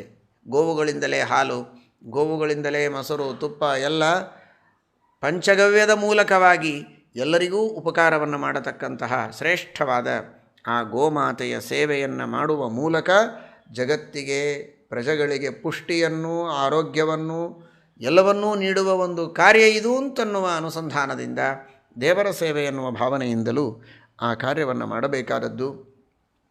ಬ್ರಾಹ್ಮಣರ ಸೇವೆಯನ್ನು ವಿಶೇಷವಾಗಿ ಮಾಡಬೇಕು. ದಾನ ಧರ್ಮಾದಿಗಳಲ್ಲಿ ರತನಾಗಬೇಕು. ಸಂಪಾದನೆ ಮಾಡುವುದೊಂದೇ ಕೆಲಸ ಅಲ್ಲ, ತಾನು ಸುಖವಾಗಿರಬೇಕು, ತನ್ನವರು ಸುಖವಾಗಿರಬೇಕು. ದಾನ ಧರ್ಮಗಳನ್ನು ಮಾಡುವ ಮೂಲಕ ಬ್ರಾಹ್ಮಣರ ಇನ್ನುಳಿದ ಸಜ್ಜನರ ಸೌಖ್ಯವನ್ನು ಕೂಡ ತಾನು ನೋಡಿಕೊಳ್ಳಬೇಕು. ಯಥಾಶಕ್ತಿ ಸಜ್ಜನರ ಸೇವೆಯನ್ನು ಮಾಡಬೇಕಾದದ್ದು ಅವನ ಕರ್ತವ್ಯವೂ ಆಗಿದೆ. ಸತ್ಯವಚನ ಇದು ಸರ್ವರಿಗೂ ಧರ್ಮ. ಇದು ಎಲ್ಲ ವರ್ಣ ಎಲ್ಲ ಆಶ್ರಮದವರು ಸತ್ಯಸಂಧ. ಕೊಟ್ಟ ಮಾತಿಗೆ ಹಿಂದೆ ಸರಿಯಬಾರದು. ನೋಡಿ, ಈ ಕೊಟ್ಟ ಮಾತಿಗೆ ಹಿಂದೆ ಸರಿಯಬಾರದು ಅಂತನ್ನುವುದು ವ್ಯವಹಾರದಲ್ಲಿ ಎಷ್ಟು ಸತ್ಯವೋ ಭಗವಂತನ ವಿಷಯದಲ್ಲಿ ಇದಕ್ಕೆ 1000 ಪಟ್ಟು ಸತ್ಯ. ಒಬ್ಬ ವ್ಯಕ್ತಿಗೆ ಇಂಥದನ್ನು ಕೊಡ್ತೇವೆ ಅಂತ ಹೇಳಿರ್ತೇವೆ, ಕೊಡದೇ ಇರಬಾರ್ದು. ಇಂಥ ಕೆಲಸ ಮಾಡಿಕೊಡ್ತೇವೆ ಅಂತ ಹೇಳಿದ ಮೇಲೆ ಮಾಡದೇ ಇರಬಾರ್ದು. ಒಳ್ಳೆಯ ಕೆಲಸ, ಕೆಟ್ಟ ಕೆಲಸಕ್ಕೆ ವಚನ ಕೊಟ್ಟು ನಾನು ವಚನ ಕೊಟ್ಟಿದ್ದೇನೆ ಅಂತ ಕೆಟ್ಟ ಕೆಲಸ ಮಾಡೋದಲ್ಲ. ಅಂಥ ಮಾತು ಕೊಡಲೂಬಾರದು. ಅಕಸ್ಮಾತ್ ಕೊಟ್ಟಿದ್ದರೂ ಕೂಡ ಅಂಥ ಮಾತಿಗೆ ಹಿಂದೆ ಸರಿಯಬಹುದು, ಅಧರ್ಮದ ಪ್ರತಿಜ್ಞೆ ಏನಾದರೂ ತಾನು ಮಾಡಿದರೆ. ಆದರೆ ಶಾಸ್ತ್ರಯುತವಾದ ಧರ್ಮಯುತವಾದ ಪ್ರತಿಜ್ಞೆ ಇದ್ದರೆ ಅದನ್ನು ಪರಿಪಾಲನೆ ಮಾಡಬೇಕಾದದ್ದು ಕರ್ತವ್ಯ. ಇನ್ನು ದೇವರ ಬಗ್ಗೆ, ದೇವರಿಗೆ ಎಷ್ಟೋ ಮಾತು ಕೊಡ್ತೇವಲ್ಲ ನಾವು. ದೇವತೆಗಳಿಗೆ, ವಾಯುದೇವರಿಗೆ, ಗುರುಗಳಿಗೆ ಮಾತು ಕೊಡ್ತೇವಲ್ಲ, ಅದನ್ನು ಉಳಿಸಿಕೊಳ್ಳಬೇಕಾದದ್ದು ಇನ್ನೆಷ್ಟು ದೊಡ್ಡ ಕರ್ತವ್ಯ ತಿಳಿಯಿರಿ. ಒಬ್ಬ ಸಾಮಾನ್ಯ ಪ್ರಜೆಗೆ, ವ್ಯಕ್ತಿಗೆ, ಸ್ನೇಹಿತರಿಗೆ ಕೊಟ್ಟ ಮಾತನ್ನು ಉಳಿಸಿಕೊಳ್ಳುವುದೇ ದೊಡ್ಡ ಧರ್ಮ ಅಂತಾದರೆ, ಸರ್ವೋತ್ತಮನಾದಂತಹ ಭಗವಂತನಿಗೆ ನಾವು ಕೊಟ್ಟ ಮಾತನ್ನು ಉಳಿಸಿಕೊಳ್ಳಬೇಕಲ್ಲ. ದೇವರ ಎದುರಿಗೆ ನಾನು ಹೀಗೆ ಮಾಡ್ತೇನೆ ಅಂತ ಹೇಳ್ತೇವೆ, ಮಾಡೋದೇ ಇಲ್ಲ. ಉಪನಯನ ಕಾಲದಲ್ಲಿ ಸಂಧ್ಯಾವಂದನಾದಿಗಳನ್ನು ಮಾಡ್ತೇವೆ ಅಂತ ಪ್ರತಿಜ್ಞೆಯನ್ನು ಮಾಡಿಸಿರ್ತಾರೆ. ಅಗ್ನಿಯ ಎದುರಿನಲ್ಲಿ ಪ್ರತಿಜ್ಞೆಯನ್ನು ಮಾಡಿ ನಾನು ಈ ರೀತಿ ಮಾಡ್ತೇನೆ ಅಂತ ಹೇಳಿದರೆ ದೇವರಿಗೆ ವಚನ ಕೊಟ್ಟಂತೆ ಅದು. ಆ ರೀತಿ ದೇವರಿಗೆ ವಚನ ಕೊಟ್ಟು ನಾವು ಮಾಡದೇ ಇದ್ದರೆ ಇನ್ನೆಷ್ಟು ಪಾಪ ಬರಲಿಕ್ಕಿಲ್ಲ. ಸಾಮಾನ್ಯರ ಎದುರಿಗೆ ಸುಳ್ಳು ಹೇಳಿದರೆ ಪಾಪ ಅಂದರೆ, ದೇವರ ಎದುರಿಗೆ ಸುಳ್ಳು ಹೇಳಿದರೆ ಇದನ್ನು ಯಾವ ವರ್ಣಾಶ್ರಮದವರೂ ಮಾಡತಕ್ಕದ್ದಲ್ಲ ಅಂತ ಪ್ರತಿಯೊಂದು ವರ್ಣಾಶ್ರಮ ಧರ್ಮದಲ್ಲಿಯೂ ಈ ಮಾತನ್ನು ಹೇಳ್ತಾರೆ. ಸತ್ಯಸಂಧಃ ಶುಚಿರ್ನಿತ್ಯಂ ಲೋಭಡಂಭ ವಿವರ್ಜಿತ. ಹಣದ ಅಪೇಕ್ಷೆ ಇರಬೇಕು ಬದುಕಿಗಾಗಿ, ಆದರೆ ಅತಿಯಾದ ಲೋಭ ಇರಬಾರದು. ಶುದ್ಧ ಚಾರಿತ್ರ್ಯ ಸಂಪನ್ನನಾಗಿರಬೇಕು. ಪರಸ್ತ್ರೀಯರನ್ನು ನೋಡಬಾರದು. ಹಿಂಸಾ, ದ್ರೋಹ ಇವುಗಳನ್ನು ಮಾಡದೇ ಇರತಕ್ಕಂತಹ ವ್ಯಕ್ತಿ ಯಾರೋ ಅವನೂ ಕೂಡ 30 ಮಹಾಯುಗಗಳವರೆಗೆ ಸ್ವರ್ಗದಲ್ಲಿ ಸುಖವಾಗಿದ್ದು, ಮೇಲೆ ಮತ್ತೆ 15 ಯುಗಗಳವರೆಗೆ ಸುಖವಾಗಿದ್ದು, ಪುನಃ ಮನುಷ್ಯ ಲೋಕದಲ್ಲಿ ಹುಟ್ಟಿ ಬರುವಾಗ ಶ್ರೇಷ್ಠ ರಾಜನಾಗಿ ಹುಟ್ಟುತ್ತಾನೆ. ಉತ್ತಮ ರಾಜನಾಗಿ, ಯೋಗ್ಯತೆ ಇದ್ದರೆ ಚಕ್ರವರ್ತಿಯಾಗಿ ಅಥವಾ ದೊಡ್ಡ ರಾಜನಾಗಿ ಜನಿಸಿ ಬರ್ತಾನೆ. ರಾಜನಾದಾಗ ರಾಜನಾಗಿ ಮಾಡಬೇಕಾದಂತಹ ಏನು ಕರ್ತವ್ಯ ಕರ್ಮಗಳಿವೆ ಇದೀಗ ಕೇಳಿದಿರಿ, ಅಂತಹ ಕರ್ತವ್ಯ ಕರ್ಮಗಳನ್ನು ಮಾಡಿ ಮತ್ತೆ ಶ್ರೇಷ್ಠವಾದ ಸದ್ಗತಿಯನ್ನು ಹೊಂದಿ ಚತುರ್ವೇದಿಯಾಗಿ ಹುಟ್ಟುತ್ತಾನೆ. ಈ ರೀತಿ ಇದು ಚಕ್ರ. ತಾನು ಧರ್ಮವನ್ನು ಮಾಡ್ತಾ ಮಾಡ್ತಾ ಮೇಲೆ ಹೋಗ್ತಾನೆ. ಅಧರ್ಮವನ್ನು ಮಾಡಿದರೆ ಮತ್ತೆ ಅವನಿಗೆ ಆ ತರಹದ ಸದವಕಾಶವನ್ನು ಪರಮಾತ್ಮ ಕಲ್ಪಿಸಿಕೊಡೋದಿಲ್ಲ ಎಂಬುದಾಗಿ ತಿಳಿಸ್ತಾರೆ. ಸುವರ್ಣಕೋಟ್ಯ 50 ರತ್ನಾನಾಂಚ ಶತಂ ತಥಾ ಹಸ್ತಶ್ವರಥ ಸಂಯುಕ್ತ ಮಹಾಭೋಗಂಶ್ಚ ಸೇವತೆ. ಬೇಕಾದಷ್ಟು ಅದ್ಭುತವಾಗಿರತಕ್ಕಂತಹ ಸೌಭಾಗ್ಯ ಅವನಿಗೆ. ಸುವರ್ಣದ ಕೋಟಿ ರಾಶಿಗಳು, ರತ್ನದ ರಾಶಿ, ಬೇಕಾದಷ್ಟು ಗಜ ಸಂಪತ್ತು, ಅಶ್ವಸಂಪತ್ತು, ರಥಗಳು, ಸೈನಿಕರು, ದಾಸದಾಸಿಯರು, ಬೇಕಾದಷ್ಟು ಸೌಭಾಗ್ಯವನ್ನು ಅನುಭವಿಸ್ತಾನೆ. ಇದೆಲ್ಲ ಜನ್ಮಾಂತರದಲ್ಲಿ ಪ್ರಾಮಾಣಿಕವಾಗಿ ಮಾಡಿದಂತಹ ತನ್ನ ವೈಶ್ಯಧರ್ಮ, ಗೋವುಗಳ ಸೇವೆ, ಕೃಷಿ, ಅದರಂತೆ ವ್ಯಾಪಾರ, ಪರೋಪಕಾರ, ದಾನಧರ್ಮಗಳು ಇವುಗಳನ್ನು ನಿಷ್ಠೆಯಿಂದ ಮಾಡಿದ್ದರ ಫಲ ಇಂತಹ ಮಹಾ ಸೌಭಾಗ್ಯವನ್ನು ಸ್ವರ್ಗದಲ್ಲಿ ಸುಖ ಅನುಭವಿಸುವುದಲ್ಲದೆ ಭೂಮಿಯಲ್ಲಿ ಹುಟ್ಟಿ ಬಂದಾಗ ಮತ್ತೆ ಇಷ್ಟು ಸುಖವನ್ನು ಅನುಭವಿಸಿ ಇನ್ನೂ ಹೆಚ್ಚಿನ ಧರ್ಮವನ್ನು ಅವನು ಮಾಡುವುದಕ್ಕೆ ಸಾಧ್ಯವಾಗುತ್ತೆ. ಹೀಗಾಗಿ ಈ ಒಂದು ಅಂಶವನ್ನು ತಿಳಿದುಕೊಂಡು ತಮ್ಮ ಕರ್ತವ್ಯ ಕರ್ಮಗಳನ್ನು ಶ್ರದ್ಧೆಯಿಂದ ವೈಶ್ಯರು ಮಾಡಬೇಕು. ಅದರಂತೆ ಶೂದ್ರರು ಕೂಡ ಭಕ್ತಿ, ಶ್ರದ್ಧೆ, ವಿಶ್ವಾಸಗಳಿಂದ ಅವರೂ ಧರ್ಮವನ್ನು ಪರಿಪಾಲನೆ ಮಾಡಬೇಕು. ಈ ಎಲ್ಲ ಬ್ರಾಹ್ಮಣ, ಕ್ಷತ್ರಿಯ, ವೈಶ್ಯ ಇವರೆಲ್ಲರೂ ಮಾಡುವಂತಹ ಧರ್ಮಗಳಿಗೆ ತಾವು ಸಹಾಯಕರಾಗಿದ್ದು, ತಾವೂ ಸ್ವತಃ ತಮ್ಮದೇ ಆದಂತಹ ಧರ್ಮಗಳನ್ನು ಮಾಡ್ತಾ, ಭಗವಂತನ ಸ್ಮರಣೆಯನ್ನು ಮಾಡ್ತಾ, ಎಲ್ಲ ವಿಧವಾಗಿರತಕ್ಕಂತಹ ಸೇವೆಗಳನ್ನು ತಾವು ಮಾಡ್ತಾ, ಸತ್ಯ, ಶೌಚ ಇವುಗಳನ್ನು ಮಾಡ್ತಾ ಇರಬೇಕು. ಗುರುದೇವಾರ್ಚನರತಃ ಪರದಾರ ವಿವರ್ಜಿತ ಪರಪೀಡಾಮಕೃತ್ವೈವ ಭೃತ್ಯವರ್ಗಂ ವಿಭರ್ತಿಯ. ಇನ್ನೊಬ್ಬರಿಗೆ ಪೀಡೆಯನ್ನು ಕೊಡಬಾರದು. ತನ್ನನ್ನು ನಂಬಿದ ತನ್ನ ಸೇವಕರು ಅಂತ ಯಾರಿದ್ದಾರೆ ಅವರನ್ನು ಚೆನ್ನಾಗಿ ನೋಡಿಕೊಳ್ಳಬೇಕು. ತಾನು ಯಾರ ಸೇವೆಯನ್ನು ಮಾಡ್ತಾನೆ ಅವರಿಗೆ ಚೆನ್ನಾಗಿ ನಡೆದುಕೊಳ್ಳಬೇಕು. ತನ್ನ ಸೇವಕರಿಗೂ ಚೆನ್ನಾಗಿ ಪೋಷಣೆಯನ್ನು ಮಾಡಬೇಕು. ಈ ರೀತಿ ಯಾರು ವರ್ತನೆಯನ್ನು ಮಾಡ್ತಾರೆ ಅಂಥವರು ಸಸ್ವರ್ಗಲೋಕೆ ಕ್ರೀಡಿತ್ವಾ ವರ್ಷಕೋಟಿಂ ಮಹಾತಪಾಹ. ಎಂಥ ಮಾತನ್ನು ಆಡ್ತಾರೆ ನೋಡಿ ಮಹಾಭಾರತದಲ್ಲಿ. ಮಹಾತಪಾಹ, ಸೇವೆ ಅಂತಂದ ತಕ್ಷಣ ಅನೇಕ ಜನ ಇದು ಭಾಳ ಸಣ್ಣ ಕೆಲಸ, ಇದನ್ನೇನು ಮಾಡೋದು ಅಂತ ತಿಳಿತಾರೆ. ಸೇವೆ ಇದು ಸಣ್ಣದಲ್ಲ ಅಂತ ಮಹಾಭಾರತ ಹೇಳುತ್ತೆ. ಮಹಾತಪಾಹ, ಎಂಥ ದೊಡ್ಡ ಶಬ್ದ ಆಡ್ತಾರೆ, ದೊಡ್ಡ ತಪಸ್ಸಂತೆ. ಸೇವಾ ಧರ್ಮ ಪರಮಗಹನಃ ಯೋಗಿನಾಮಪ್ಯಗಮ್ಯ. ಸೇವೆ ಎನ್ನುವುದು ಸಣ್ಣ ವಸ್ತು ಅಲ್ಲ, ಅದು ಅದರ ಅರ್ಥನೇ ಆಗೋದಿಲ್ಲ. ಸೇವೆ ಅಂದರೆ ಏನು ಅಂತ ಅರ್ಥ ಆಗೋದೇ ಬಹಳ ಕಷ್ಟ ಇದೆ. ಭಗವಂತನ ಆದೇಶವನ್ನು ತಿಳಿದು ಶಾಸ್ತ್ರದ ನಿಯಮಗಳನ್ನು ಚೆನ್ನಾಗಿ ಅರ್ಥ ಮಾಡಿಕೊಂಡು ತಾನು ಯಾರ ಸೇವೆಯನ್ನು ಮಾಡ್ತಾನೆ ಅವನ ಮನಸ್ಸನ್ನು ತಿಳಿದುಕೊಂಡು ದೇವರ ಆದೇಶಕ್ಕೆ ಶಾಸ್ತ್ರಕ್ಕೆ ಅನುಗುಣವಾಗಿ ತನ್ನ ಯಜಮಾನನಿಗೆ ಅನುಗುಣವಾಗಿ ವರ್ತನೆಯನ್ನು ಮಾಡ್ತಾ ತನ್ನ ವೈಯಕ್ತಿಕ ಧರ್ಮದ ಅನುಷ್ಠಾನದಲ್ಲಿಯೂ ಲೋಪ ಬರದಂತೆ ಅವರ ಧರ್ಮಾನುಷ್ಠಾನಕ್ಕೂ ಲೋಪ ಬರದಂತೆ ತನ್ನ ಭೃತ್ಯರನ್ನು ಚೆನ್ನಾಗಿ ಕಾಪಾಡಿಕೊಂಡು ಧರ್ಮವನ್ನು ಪರಿಪಾಲನೆ ಮಾಡೋದು, ಸೇವೆಯನ್ನು ಮಾಡೋದು ಅಂತಂದರೆ ಬಹಳ ಕಠಿಣವಾದಂತಹ ದೊಡ್ಡ ತಪಸ್ಸೇ ಇದು.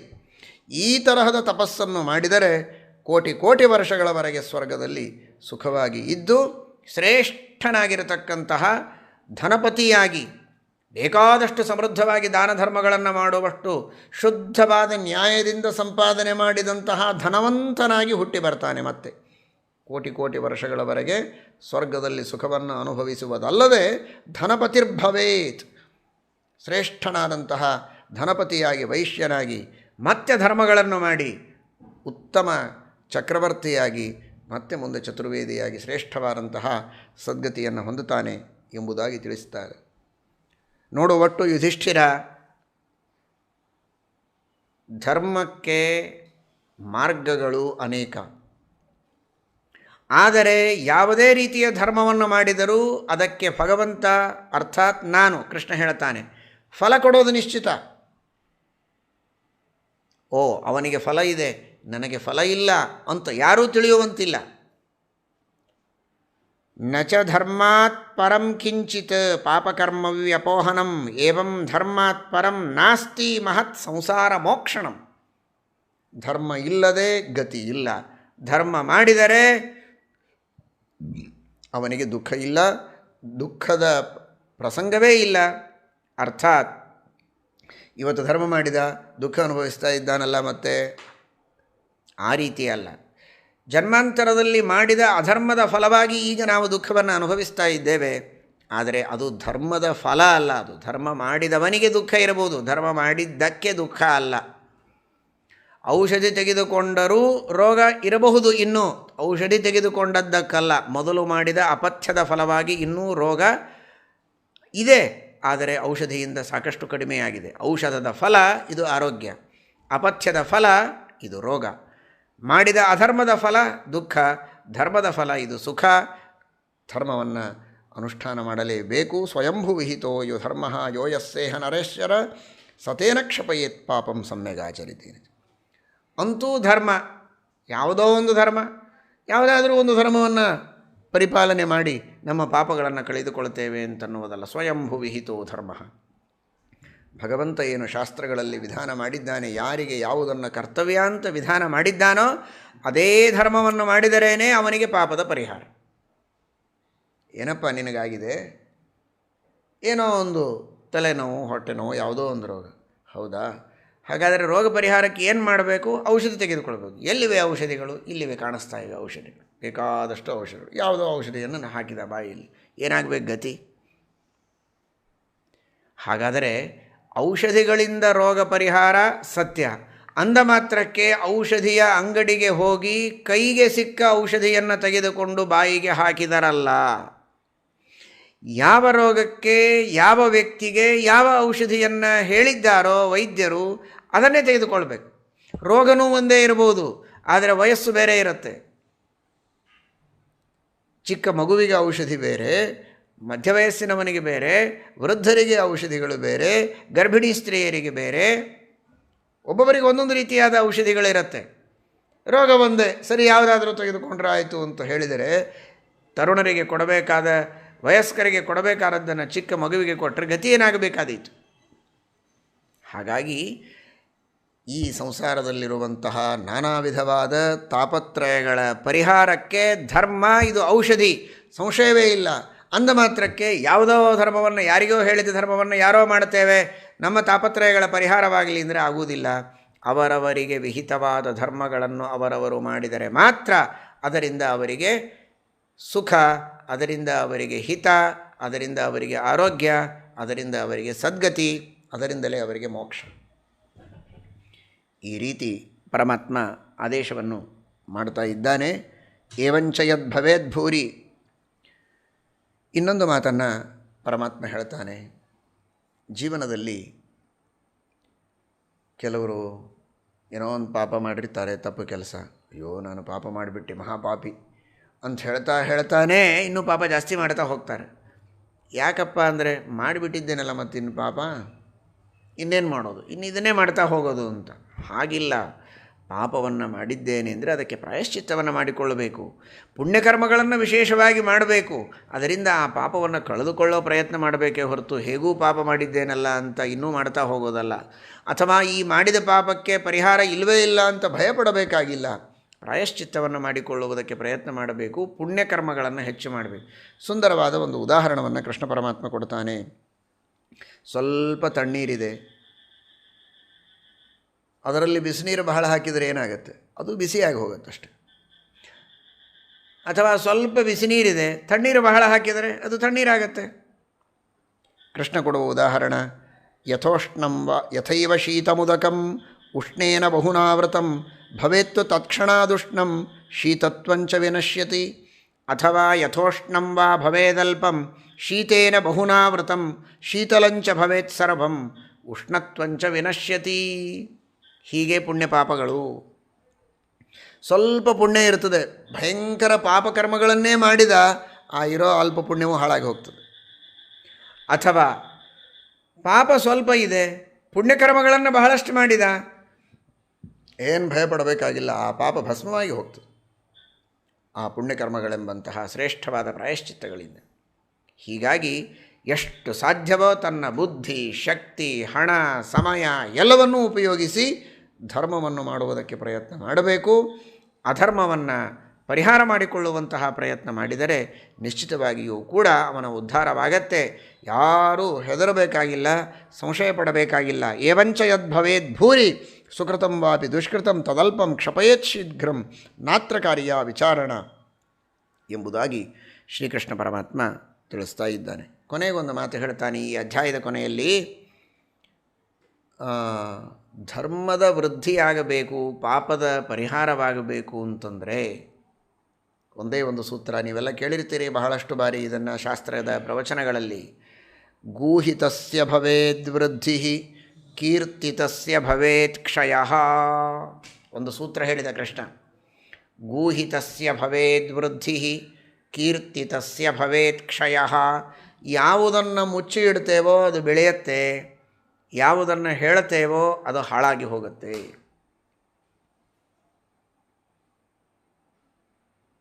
ನಿಮಗೇನು ಉಳಿಸಿಕೊಳ್ಬೇಕು, ಏನು ಹಾಳು ಮಾಡಿಕೊಳ್ಬೇಕು ಹೇಳಿ. ಧರ್ಮ ಬೆಳೆಸಿಕೊಳ್ಳಬೇಕು ಅಂತಿದ್ದರೆ ಹೇಳಬೇಡಿ.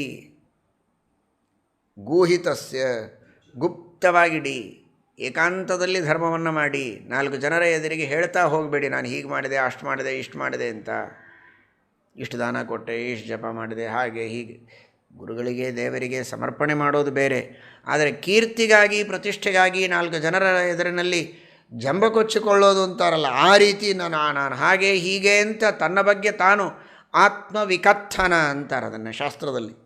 ತನ್ನ ಬಗ್ಗೆ ತಾನು ಹೊಗಳಿಕೊಳ್ಳೋದು, ಅದು ಮಾಡಿದಂತಹ ಪುಣ್ಯವನ್ನು ಹಾಳು ಮಾಡುವುದಕ್ಕೆ ಸಾಧನ. ಇದರಂತೆ ಪಾಪವೂ ಅಷ್ಟೇ. ಪಾಪವನ್ನು ಎಷ್ಟು ಮುಚ್ಚಿಡ್ತೇವೋ ಅಷ್ಟು ಬೆಳೆಯುತ್ತೆ. ಪಾಪವನ್ನು ಹೇಳಿಕೊಂಡ್ರೆ ಪಾಪದ ನಾಶವಾಗ್ತದೆ. ಆದರೆ ನಾವೆಲ್ಲ ಮಾಡ್ತಾ ಇರೋದು ವಿಪರೀತ. ಮಾಡಿದ ಪುಣ್ಯವನ್ನೆಲ್ಲ ಹೇಳ್ತಾ ಹೋಗ್ತೇವೆ, ಹಾಳಾಗ್ತಾ ಹೋಗ್ತದೆ. ಪಾಪವನ್ನು ಯಾರಿಗೂ ಹೇಳೋದಿಲ್ಲ, ಅದು ಬೆಳೀತಾ ಹೋಗ್ತದೆ. ವಿಪರೀತ ಮಾಡಿ ಅಂತಾನೆ ಕೃಷ್ಣ. ಖ್ಯಾಪನೇನಾನುತಾಪೇನ ಪ್ರಾಯಃ ಪಾಪಂ ವಿನಶ್ಯತಿ ತಥಾ ಕೃತಸ್ತು ರಾಜೇಂದ್ರ ಧರ್ಮೋ ನಶ್ಯತಿ ಮಾನದ ತೌ ಉಭೌ ಗೂಹಿತೌ ಸಮ್ಯಗ್ ವೃದ್ಧಿಂ ಯಾತೋ ನ ಸಂಶಯಃ ತಸ್ಮಾತ್ ಸರ್ವಪ್ರಯತ್ನೇನ ನ ಪಾಪಂ ಗೂಹಯೇದ್ಬುಧಃ ತಸ್ಮಾದೇತತ್ ಪ್ರಯತ್ನೇನ ಕೀರ್ತಯೇತ್ ಕ್ಷಯಕಾರಣಾತ್ ತಸ್ಮಾತ್ ಸಂಕೀರ್ತಯೇತ್ ಪಾಪಂ ನಿತ್ಯಂ ಧರ್ಮಂಚ ಗೂಹಯೇತ್. ನಮಗೆಲ್ಲ ಬೇಕಾದದ್ದೇನು? ಪುಣ್ಯದ ಅಭಿವೃದ್ಧಿ. ಹಾಗಾದರೆ ಪುಣ್ಯಕರ್ಮಗಳನ್ನು ಮಾಡಬೇಕು, ಗುಪ್ತವಾಗಿಡಬೇಕು. ಪಾಪದ ನಾಶ ಬೇಕು. ಹಾಗಾದರೆ ಏನಾದರೂ ಪಾಪಗಳು ನಮಗೆ ಗೊತ್ತಿಲ್ಲದೆ ಆಗಿದ್ದರೆ, ಬುದ್ಧಿಪೂರ್ವಕವಾಗಿ ಆಗಿದ್ದರೆ ಅಂತಹ ಪಾಪಗಳನ್ನು ಹೇಳಿಕೊಳ್ಳಬೇಕು. ಅದರಿಂದ ಪಾಪಗಳ ನಾಶವಾಗುತ್ತೆ. ಇದು ಪಾಪಗಳನ್ನು ಕಳೆದುಕೊಳ್ಳುವುದಕ್ಕೆ ಒಂದು ಪಶ್ಚಾತ್ತಾಪ. ಎರಡನೆಯದ್ದು ಹೇಳಿಕೊಳ್ಳೋದು. ಪಶ್ಚಾತ್ತಾಪ 4 ಜನರ ಎದುರಿಗೆ ಹೇಳಿಕೊಳ್ಳೋದು, ದೊಡ್ಡವರಿಗೆ ಅದನ್ನು ಭಿನ್ನವಿಸಿಕೊಳ್ಳೋದು, ಕ್ಷಮಾಯಾಚನೆ ಮಾಡೋದು. ಇದು ಪಾಪಗಳ ಪರಿಹಾರಕ್ಕೆ ಇರುವಂತಹ ದಾರಿ. ಪುಣ್ಯಗಳನ್ನು ಸಮರ್ಪಣೆ ಮಾಡಬೇಕು, ಆದರೆ ಪ್ರತಿಷ್ಠೆಗಾಗಿ, ಕೀರ್ತಿಗಾಗಿ, ಹೆಸರಿಗಾಗಿ 4 ಜನರ ಎದುರಿನಲ್ಲಿ ಹೇಳಿಕೊಳ್ಳಬಾರದು ಅನ್ನುವ ತತ್ವವನ್ನು ಶ್ರೀಕೃಷ್ಣ ಪರಮಾತ್ಮ ಶ್ರೀಕೃಷ್ಣ ಪರಮಾತ್ಮ ಯುಧಿಷ್ಠಿರನಿಗೆ ಧರ್ಮದ ಅವಶ್ಯಕತೆಯನ್ನು ತಿಳಿಸಿದ್ದಾನೆ. ಧರ್ಮವನ್ನು ಮಾಡುವುದು ಅವಶ್ಯಕ, ಆದರೆ ಮನ ಬಂದ ಧರ್ಮವನ್ನು ಮಾಡುವುದಲ್ಲ. ದೇವರ ಆದೇಶವೆಂಬುದಾಗಿ, ಶಾಸ್ತ್ರದ ಆದೇಶವೆಂಬುದಾಗಿ ತಿಳಿದು ಶಾಸ್ತ್ರೋಕ್ತವಾದ ರೀತಿಯಲ್ಲಿ ಧರ್ಮವನ್ನು ಮಾಡಬೇಕಾದದ್ದು ಅಗತ್ಯ. ಅದರಿಂದಲೇ ಮನುಷ್ಯನಿಗೆ ಉದ್ಧಾರ ಎಂಬ ಮಾತನ್ನು ಶ್ರೀಕೃಷ್ಣ ಪರಮಾತ್ಮ ಹಿಂದೆ ತಿಳಿಸಿದ್ದಾನೆ. ಇದೀಗ ಯುಧಿಷ್ಠಿರ ಶ್ರೀಕೃಷ್ಣ ಪರಮಾತ್ಮನಿಗೆ ಪ್ರಶ್ನೆ ಮಾಡ್ತಾನೆ, ಸಾರ್ಥಕ ಬದುಕು, ಸಾರ್ಥಕ ಜನ್ಮ, ಸಾರ್ಥಕವಾದ ದಾನ ಯಾವುದು ಅಂತ ನಮಗೆ ಅರ್ಥವಾಗಬೇಕಾದರೆ ವ್ಯರ್ಥ ಜನ್ಮ ಯಾವುದು, ವ್ಯರ್ಥ ದಾನ ಯಾವುದು, ವ್ಯರ್ಥವಾದ ಜೀವನ ಯಾವುದು, ಇದರ ಬಗ್ಗೆ ತಿಳಿಸಿದರೆ ಇದಕ್ಕೆ ಹೊರತಾದದ್ದು ಸಾರ್ಥಕ ಅಂತ ನಾವು ಅರ್ಥ ಮಾಡಿಕೊಳ್ಳಬಹುದು. ಅದನ್ನು ದಯಮಾಡಿ ಉಪದೇಶ ಮಾಡಬೇಕು ಅಂತ ಯುಧಿಷ್ಠಿರ ಕೇಳ್ತಾ ಇದ್ದಾನೆ. ಬಹಳ ಮಹತ್ವದ ಪ್ರಶ್ನೆ ಇದು.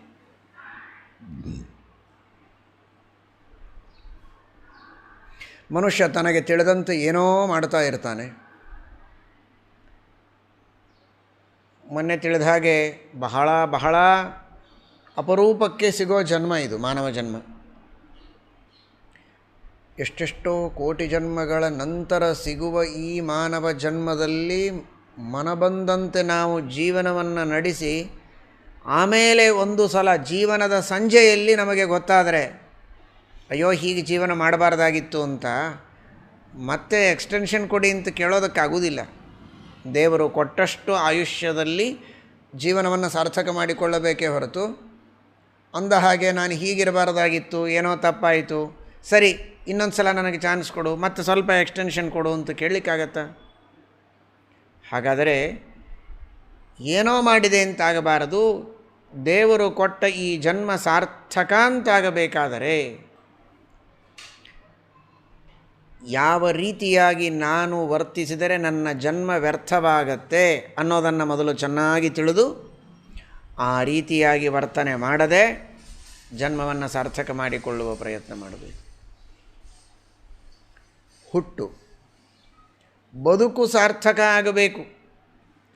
ಯಾವ ರೀತಿ ಬದುಕಿದರೆ ಬದುಕು ಸಾರ್ಥಕ ಅದನ್ನು ತಿಳಿಯಬೇಕು. ಸ್ವಾರ್ಥ ಮನುಷ್ಯನಲ್ಲಿ ಬಹಳ ಇದೆ, ಲೋಭ ಬಹಳ ಇದೆ, ದಾನ ಮಾಡುವ ಪ್ರವೃತ್ತಿಯೇ ಬಹಳ ಕಡಿಮೆ. ಹೀಗಿರುವಾಗ ಏನೋ ಒಂದು ಸದ್ಬುದ್ಧಿ ಯಾವಾಗೋ ಒಂದು ಸಲ ಬಂದು ದಾನ ಮಾಡ್ತಾನೆ. ಆ ಮಾಡೋ ದಾನ ವ್ಯರ್ಥ ದಾನ ಮಾಡಿದರೆ ಬರೋದೇ ಬುದ್ಧಿ ಕಡಿಮೆ ದಾನ ಮಾಡಬೇಕು ಅಂತ. ಮಾಡೋ ದಾನ ಯಾರಿಗೆ ಮಾಡಬಾರದೋ ಅಂಥವರಿಗೆ ದಾನ ಮಾಡಿದರೆ ಯಾವಾಗ ಮಾಡಬಾರದೋ, ಎಲ್ಲಿ ಮಾಡಬಾರದೋ, ದೇಶ ಕಾಲ ಪಾತ್ರ. ಸಂಕ್ಷಿಪ್ತವಾಗಿ ಕೃಷ್ಣ ಭಗವದ್ಗೀತೆಯಲ್ಲಿ ಹೇಳಿದ್ದಾನೆ, ದೇಶೇ ಕಾಲೇ ಚ ಪಾತ್ರೇ ಚ ತದ್ದಾನಂ ಸಾತ್ವಿಕಂ ಸ್ಮೃತಂ. ಯೋಗ್ಯವಾದ ದೇಶ, ಯೋಗ್ಯವಾದ ಕಾಲದಲ್ಲಿ ಸತ್ಪಾತ್ರರಿಗೆ ಮಾಡಿದ ದಾನ ಇದು ಸಾರ್ಥಕ, ಶ್ರೇಷ್ಠ, ಸಾತ್ವಿಕ ಎಂಬುದಾಗಿ ಹೇಳಿದ್ದಾನೆ. ಆದರೆ ಅದನ್ನು ತಿಳಿಯದಂತೆ ದಾನ ಮಾಡಬೇಕೆಂಬ ಬುದ್ಧಿಯೇ ಅಪರೂಪಕ್ಕೆ ಬಂದಾಗ, ಕೈಯಲ್ಲಿರೋ ಹಣ ಪದಾರ್ಥಗಳೇ ಸ್ವಲ್ಪ ಇದ್ದಾಗ ಮಾಡೋ ದಾನ ಮಾಡಬಾರದ ರೀತಿಯಲ್ಲಿ ಮಾಡಿಬಿಟ್ರೆ ವ್ಯರ್ಥವಾಗಿ ಹೋಗ್ತದೆ. ಹಾಗಾದರೆ ಈ ಮೂರೂ ವಿಷಯದಲ್ಲಿ, ಜನ್ಮ, ಜೀವನ ಹಾಗೂ ದಾನ, ಈ ಮೂರೂ ವಿಷಯದಲ್ಲಿಯೂ ನಾವು ಎಚ್ಚರ ವಹಿಸಬೇಕು. ಕೃಷ್ಣ ಅದಕ್ಕೋಸ್ಕರ ಯಾವುದು ಸಾರ್ಥಕ ಯಾವುದು ವ್ಯರ್ಥ ಇದನ್ನು ನೀನು ತಿಳಿಸಿಕೊಡುವಂತ ಯುಧಿಷ್ಠಿರ ನಮ್ಮೆಲ್ಲರ ಪರವಾಗಿ ಪ್ರಾರ್ಥನೆಯನ್ನು ಮಾಡ್ತಾ ಇದ್ದಾನೆ ಶ್ರೀಕೃಷ್ಣ ಪರಮಾತ್ಮನಿಗೆ. ಕೃಷ್ಣ ಪರಮಾತ್ಮ ಹೇಳ್ತಾನೆ, ನೋಡಪ್ಪ, ಒಂದು ಲೆಕ್ಕ ಕೊಟ್ಟ, 14 ರೀತಿಯ ಜನ್ಮ ಇದು ವ್ಯರ್ಥ ಜನ್ಮ, 55 ರೀತಿಯ ದಾನಗಳು ವ್ಯರ್ಥವಾದ ದಾನಗಳು, 6 ತರಹದ ಜೀವನ ಇದು ವ್ಯರ್ಥವಾದ ಜೀವನ. ಒಂದು ಲೆಕ್ಕ ಕೊಟ್ಟ, 14 ತರಹದ ಜನ್ಮ ಇದು ವ್ಯರ್ಥ, 55 ತರಹದ ದಾನ ವ್ಯರ್ಥ, 6 ತರಹದ ಜೀವನ ಇದು ವ್ಯರ್ಥ. ಯಾವುದು ಅನ್ನೋದನ್ನು ಕ್ರಮವಾಗಿ ಹೇಳ್ತಾನೆ. ಧರ್ಮಘ್ನಾನಾಂ ವೃಥಾ ಜನ್ಮ. ಯಾವ ವ್ಯಕ್ತಿ ಧರ್ಮವನ್ನು ಮಾಡೋದಿಲ್ಲ, ಧರ್ಮವನ್ನು ಮತ್ತೊಬ್ಬರು ಮಾಡುವಾಗ ಅದಕ್ಕೆ ವಿಘ್ನ ಮಾಡ್ತಾನೆ, ಹಾನಿಯನ್ನು ಉಂಟು ಮಾಡ್ತಾನೆ, ಅಂತಹ ವ್ಯಕ್ತಿಯ ಜನ್ಮ ಇದು ವ್ಯರ್ಥ, ಹುಟ್ಟಿದ್ದೇ ವ್ಯರ್ಥ. ಈ ಮಾನವ ಜನ್ಮ ಇರೋದೇ ಧರ್ಮವನ್ನು ಮಾಡೋದಕ್ಕೆ, ಧರ್ಮವನ್ನು ಮಾಡುವವರಿಗೆ ಸಹಾಯ ಮಾಡೋದಕ್ಕೆ, ಆ ಧರ್ಮದ ಮೂಲಕವಾಗಿ ಇಡೀ ದೇಶವನ್ನು ಜಗತ್ತನ್ನು ಧಾರಣೆ ಮಾಡೋದಕ್ಕೆ. ಧಾರಕತ್ವಾದ್ ಧರ್ಮ. ಪ್ರತಿಯೊಬ್ಬ ವ್ಯಕ್ತಿ ನಾನೊಬ್ಬ ಮಾಡದಿದ್ದರೆ ಏನಾಯಿತು ಅಂತಂತಾನೆ. ಹೀಗೆ ಎಲ್ಲರೂ ಅಂದುಕೊಂಡ್ರೆ ಗತಿ ಏನು? ಒಬ್ಬೊಬ್ಬ ವ್ಯಕ್ತಿಯೂ ಧರ್ಮವನ್ನು ಮಾಡುವುದು ಜಗತ್ತಿಗೆ ಕ್ಷೇಮವಾಗುತ್ತೆ. ಆ ವ್ಯಕ್ತಿಗೂ ಕ್ಷೇಮ, ಸಮಸ್ತವಾದ ಜಗತ್ತಿಗೂ ಕ್ಷೇಮ. ಧರ್ಮಕ್ಕೆ ಹಾನಿಯನ್ನು ಉಂಟು ಮಾಡಿದರೆ ವ್ಯಕ್ತಿಗೂ ಹಾನಿ, ಜಗತ್ತಿಗೂ ಹಾನಿಯಾಗತ್ತೆ. ಹೀಗಾಗಿ ಧರ್ಮವನ್ನು ಮಾಡದೇ ಇದ್ದ ವ್ಯಕ್ತಿ, ಧರ್ಮವನ್ನು ಮಾಡುವವರಿಗೆ ಪ್ರತಿಬಂಧ ಮಾಡುವಂತಹ ವ್ಯಕ್ತಿ, ಅವನು ಸಮಗ್ರವಾದಂತಹ ದೇಶಕ್ಕೇನೆ ದ್ರೋಹ ಮಾಡಿದಂತೆ. ಯಜ್ಞಯಾಗಾದಿಗಳನ್ನು ಮಾಡಿದರೆ ಎಲ್ಲ ಕಡೆಗೆ ಸುಭಿಕ್ಷೆಯಾಗತ್ತೆ ಅಂತ ಶಾಸ್ತ್ರ ಹೇಳುತ್ತದೆ. ಯಜ್ಞಾದ್ಭವತಿ ಪರ್ಜನ್ಯ ಯಜ್ಞ ಕರ್ಮ ಸಮುದ್ಭವ. ಯಜ್ಞದಿಂದ ಆದಿತ್ಯ ಸೂರ್ಯ ಸಂತುಷ್ಟನಾಗಿ ಪರ್ಜನ್ಯ ಮಳೆಯನ್ನು ಕೊಡ್ತಾನೆ ಅಂತ. ಹೀಗೆ ದೇವತೆಗಳು ಯಜ್ಞಯಾಗಾದಿಗಳಿಂದ ಸಂತುಷ್ಟರಾಗಿ ನಮಗೆ ಮಳೆಯನ್ನು ಕೊಡ್ತಾರೆ, ಸುಭಿಕ್ಷೆಯನ್ನು ಕೊಡ್ತಾರೆ ಅಂತ ಶಾಸ್ತ್ರ ಹೇಳುತ್ತೆ. ಆ ತರಹದ ಯಜ್ಞಯಾಗಾದಿಗಳನ್ನು ಮಾಡದಿದ್ದರೆ, ಮಾಡುವಂತಹ ಯೋಗ್ಯತೆ ಅಧಿಕಾರ ಇದ್ದೂ ಯಜ್ಞವನ್ನು ಮಾಡದಿದ್ದರೆ, ಅಥವಾ ಯಜ್ಞವನ್ನು ಮಾಡುವವರಿಗೆ ಇದನ್ನೆಲ್ಲ ಯಾಕೆ ಮಾಡ್ತಾ ಇದ್ದೀರಿ, ಸುಮ್ಮನೆ ಖರ್ಚು ಮಾಡ್ತೀರಿ, ವ್ಯರ್ಥ ಇದು, ಇದರಿಂದ ಏನು ಪ್ರಯೋಜನ ಅಂತ ನಾಸ್ತಿಕ್ಯವಾದವನ್ನು ಮಾಡ್ತಾ ಆ ತರಹದ ಯಜ್ಞಗಳನ್ನು ತಡೆದರೆ, ಅಥವಾ ಆಸ್ತಿಕ್ಯ ಇದ್ದರೂ ಸುಮ್ಮನೆ ಖರ್ಚು ವೆಚ್ಚ ಎಲ್ಲ ಯಾಕಪ್ಪ, ಎಷ್ಟೋ ಅಷ್ಟು ತಕ್ಕ ಮಟ್ಟಿಗೆ ಮಾಡಿಕೊಂಡಿರೋಣ ಅಂತ ವಿಹಿತವಾದಂತಹ ಯಜ್ಞಯಾಗಾದಿಗಳನ್ನು, ವೈಶ್ವದೇವಾದಿ ಕರ್ಮಗಳನ್ನು ಮಾಡುವವರಿಗೆ ಪ್ರತಿಬಂಧ ಮಾಡಿದರೆ ಏನಾಯ್ತದರಿಂದ? ಸುಭಿಕ್ಷೆಯಾಗುವ ಒಂದು ಅವಕಾಶವನ್ನು ತಪ್ಪಿಸಿದಂತೆ, ದೇಶಕ್ಕೆ ಸಮಗ್ರವಾದ ಜಗತ್ತಿಗೇನೆ ದ್ರೋಹ ಬಗದಂತೆ ಆಗುತ್ತೆ. ಆ ರೀತಿ ಮಾಡಬಾರದು. ಇದಕ್ಕೆ ವಿಪರೀತ ನೋಡಿ, ಯಜ್ಞಯಾಗಾದಿಗಳನ್ನು ಮಾಡಿದರೆ, ಮಾಡುವವರಿಗೆ ಅನುಕೂಲ ಮಾಡಿಕೊಟ್ರೆ ಎಂಥ ಪುಣ್ಯ. ಯಾರು ಮಣೆಯ ಮೇಲೆ ಕುಳಿತು ಆಹುತಿಯನ್ನು ಹಾಕ್ತಾನೆ ಅವನಿಗೆ ಮಾತ್ರ ಪುಣ್ಯ ಅಲ್ಲ, ಅವನಿಗೆ ಮಾತ್ರ ಸುಭಿಕ್ಷೆ ಅಲ್ಲ. ಸುಭಿಕ್ಷೆ ಅಂದರೆ ಮಳೆ ಒಬ್ಬೊಬ್ಬರ ಮನೆಯೊಳಗೆ ಅವರವರ ಟ್ಯಾಂಕಿನೊಳಗೆ ಆಗುತ್ತಾ ಮಳೆ? ಇಡೀ ದೇಶಕ್ಕೆ ಸುಭಿಕ್ಷೆ ಆಗುತ್ತೆ. ಹಾಗಾದರೆ ಎಷ್ಟು ಜನರಿಗೆ ಅನ್ನದಾನ ಮಾಡಿದ ಪುಣ್ಯ. ಆ ದೇಶದಲ್ಲಿದ್ದ ಎಷ್ಟು ಸಜ್ಜನರು ದೇವರ ಧ್ಯಾನ ಮಾಡ್ತಾರೆ, ಒಳ್ಳೆಯ ಸತ್ಕಾರ್ಯಗಳನ್ನು ಮಾಡ್ತಾರೆ, ಪಾಠ ಪ್ರವಚನಗಳನ್ನು ಮಾಡ್ತಾರೆ, ಪುಣ್ಯ ಕಾರ್ಯಗಳನ್ನು ಮಾಡ್ತಾರೆ, ಪರೋಪಕಾರ ಮಾಡ್ತಾರೆ. ಅಷ್ಟೆಲ್ಲ ಸಜ್ಜನರು ಸತ್ಕಾರ್ಯಗಳನ್ನು ಮಾಡುವುದಕ್ಕೆ ಇವನು ಉಪಕಾರ ಮಾಡಿದ ಹಾಗಾಯಿತು. ಇವನೊಬ್ಬನೇ ಮಾಡಿಲ್ಲ ನಿಜ, ಇವನಂತ 1000 ಜನ ಮಾಡಿದ್ದಾರೆ. ಆದರೆ ಆ ಎಲ್ಲರ ಜೊತೆಗೆ ಇವನಿಗೂ ಪುಣ್ಯ ಬರುತ್ತೆ. ಈ ರೀತಿಯ ಧರ್ಮವನ್ನು ಸಂಪಾದನೆ ಮಾಡೋ ಪ್ರಯತ್ನ ಮಾಡಬೇಕೇ ಹೊರತು ಧರ್ಮಕ್ಕೆ ಹಾನಿ ಉಂಟು ಮಾಡೋ ಹಾಗೆ ಮಾಡಬಾರದು. ಧರ್ಮಘ್ನಾನಾಂ ವೃಥಾ ಜನ್ಮ ಲುಬ್ಧಾನಾಂ. ಲೋಭಿಗಳು ಕೇವಲ ತನಗೆ ಎಲ್ಲ ಬೇಕು, ಹಣ ಬೇಕು, ನಾನಾ ವಿಧವಾದ ವಸ್ತುಗಳು ಬೇಕು, ತನ್ನಲ್ಲಿಯೇ ಇರಬೇಕು, ಯಾರಿಗೂ ಕೊಡಬಾರದು ಅನ್ನುವಂತಹ ಲೋಭ ಯಾರಿಗಿದೆಯೋ ಅಂಥವನ ಜನ್ಮ ವ್ಯರ್ಥ. ಯಾವುದೇ ಒಂದು ವಸ್ತು ನಮಗೆ ಸಿಗಬೇಕು ಉಪಯೋಗಕ್ಕೆ ಅಂತಾದರೆ ಜನ್ಮಾಂತರದಲ್ಲಿ ದಾನ ಮಾಡಿದರೆ ಅದು ಉಪಯೋಗಕ್ಕೆ ಸಿಗತ್ತೆ. ನಾದತ್ತಮುಪತಿಷ್ಠತಿ ಅಂತ. ಯಾವುದನ್ನು ಮನುಷ್ಯ ಕೊಟ್ಟಿಲ್ಲ ಅದಕ್ಕೆ ಹೇಳ್ತಾರಲ್ಲ ಕನ್ನಡದಲ್ಲಿಯೂ ಕೊಟ್ಟು ಹುಟ್ಟಿಲ್ಲ ಅಂತಾರೆ. ಜನ್ಮಾಂತರದಲ್ಲಿ ದಾನ ಮಾಡಿದರೆ, ಅನ್ನದಾನ ಮಾಡಿದರೆ ಅನ್ನವನ್ನು ಭೋಗ ಮಾಡಲಿಕ್ಕಾಗತ್ತೆ, ವಸ್ತ್ರದಾನ ಮಾಡಿದರೆ ವಸ್ತ್ರವನ್ನು ಉಪಭೋಗ ಮಾಡಲಿಕ್ಕಾಗತ್ತೆ, ಗೃಹದಾನ ಮಾಡಿದರೆ ಅತಿಥಿ ಅಭ್ಯಾಗತರಿಗೆ ಬಂದವರಿಗೆ ಮನೆಯಲ್ಲಿ ಇರುವುದಕ್ಕೆ ಅವಕಾಶ ಮಾಡಿಕೊಟ್ಟಿದ್ದರೆ ಇರುವುದಕ್ಕೆ ದೇವರು ಸೌಕರ್ಯ ಮಾಡಿಕೊಡ್ತಾನೆ, ಅನುಗ್ರಹ ಮಾಡುತ್ತಾನೆ. ಆ ರೀತಿ ಮಾಡದಂತೆ ಲೋಭಿಯಾದರೆ ಜನ್ಮಾಂತರದಲ್ಲಿ ತಾನು ಸುಖವಾಗಿರುವುದಕ್ಕೆ ಬೇಕಾದ ಪೂರ್ವಸಿದ್ಧತೆಯನ್ನು ಮಾಡಿಕೊಂಡಿಲ್ಲ, ಪರಲೋಕದಲ್ಲಿ ಸುಖವಾಗಿರಬೇಕು ಅನ್ನುವುದಕ್ಕೆ ಬೇಕಾದ ಪೂರ್ವಸಿದ್ಧತೆ ಮಾಡಿಕೊಂಡಿಲ್ಲ ಅಂದರೆ ಹುಟ್ಟಿದ್ದು ವ್ಯರ್ಥ. ಈ ಜನ್ಮದಲ್ಲಿ ಇವನು ದಾನ ಮಾಡಿದರೆ ತೆಗೆದುಕೊಂಡವರು ಸುಖವಾಗಿರ್ತಾರೆ. ಶಾಸ್ತ್ರದ ದೃಷ್ಟಿ ಹೇಗಿದೆ ನೋಡಿ. ತೆಗೆದುಕೊಂಡಂತಹ ವ್ಯಕ್ತಿಗಳು ಸುಖವಾಗಿರ್ತಾರೆ. ಅಷ್ಟು ಜನರಿಗೆ ಸುಖವಾಗಿ ಬದುಕುವುದಕ್ಕೆ ಉಪಕಾರ ಮಾಡಿದ ಒಂದು ದೊಡ್ಡದಾದ ಶ್ರೇಯಸ್ಸು, ತಾನು ಮತ್ತೆ ಇದೇ ರೀತಿ ಮುಂದೆ ಸುಖವಾಗಿರುವುದಕ್ಕೆ ಬೇಕಾದ ಪೂರ್ವಸಿದ್ಧತೆ ಎರಡೂ ಇದೆ ಇದರೊಳಗೆ. ಜೊತೆಗೆ ದಾನ ಮಾಡುವುದರೊಳಗೆ ಅಹಂಕಾರದ ಖಂಡನೆ ಇದೆ, ಅಭಿಮಾನದ ಖಂಡನೆ ಇದೆ. ನನ್ನದು ಅಂತ ಏನೋ ವಸ್ತುವಿನ ಮೇಲೆ ಅಭಿಮಾನ ಇರುತ್ತೆ. ಎಷ್ಟು ದಾನ ಮಾಡ್ತಾನೋ ಅಷ್ಟು ಅಭಿಮಾನ ಕಡಿಮೆಯಾಗ್ತಾ ಹೋಗುತ್ತೆ. ಅಭಿಮಾನವೇ ಸಂಸಾರಕ್ಕೆ ಮೂಲ ಕಾರಣ. ಅಭಿಮಾನ ಕಡಿಮೆಯಾದಷ್ಟು ಮೋಕ್ಷಕ್ಕೆ ದಾರಿ ಮಾಡಿಕೊಂಡಂತೆ. ಹಾಗಾದರೆ ಮಾನವ ಜನ್ಮ ಬಂದದ್ದು ಯಾಕೆ?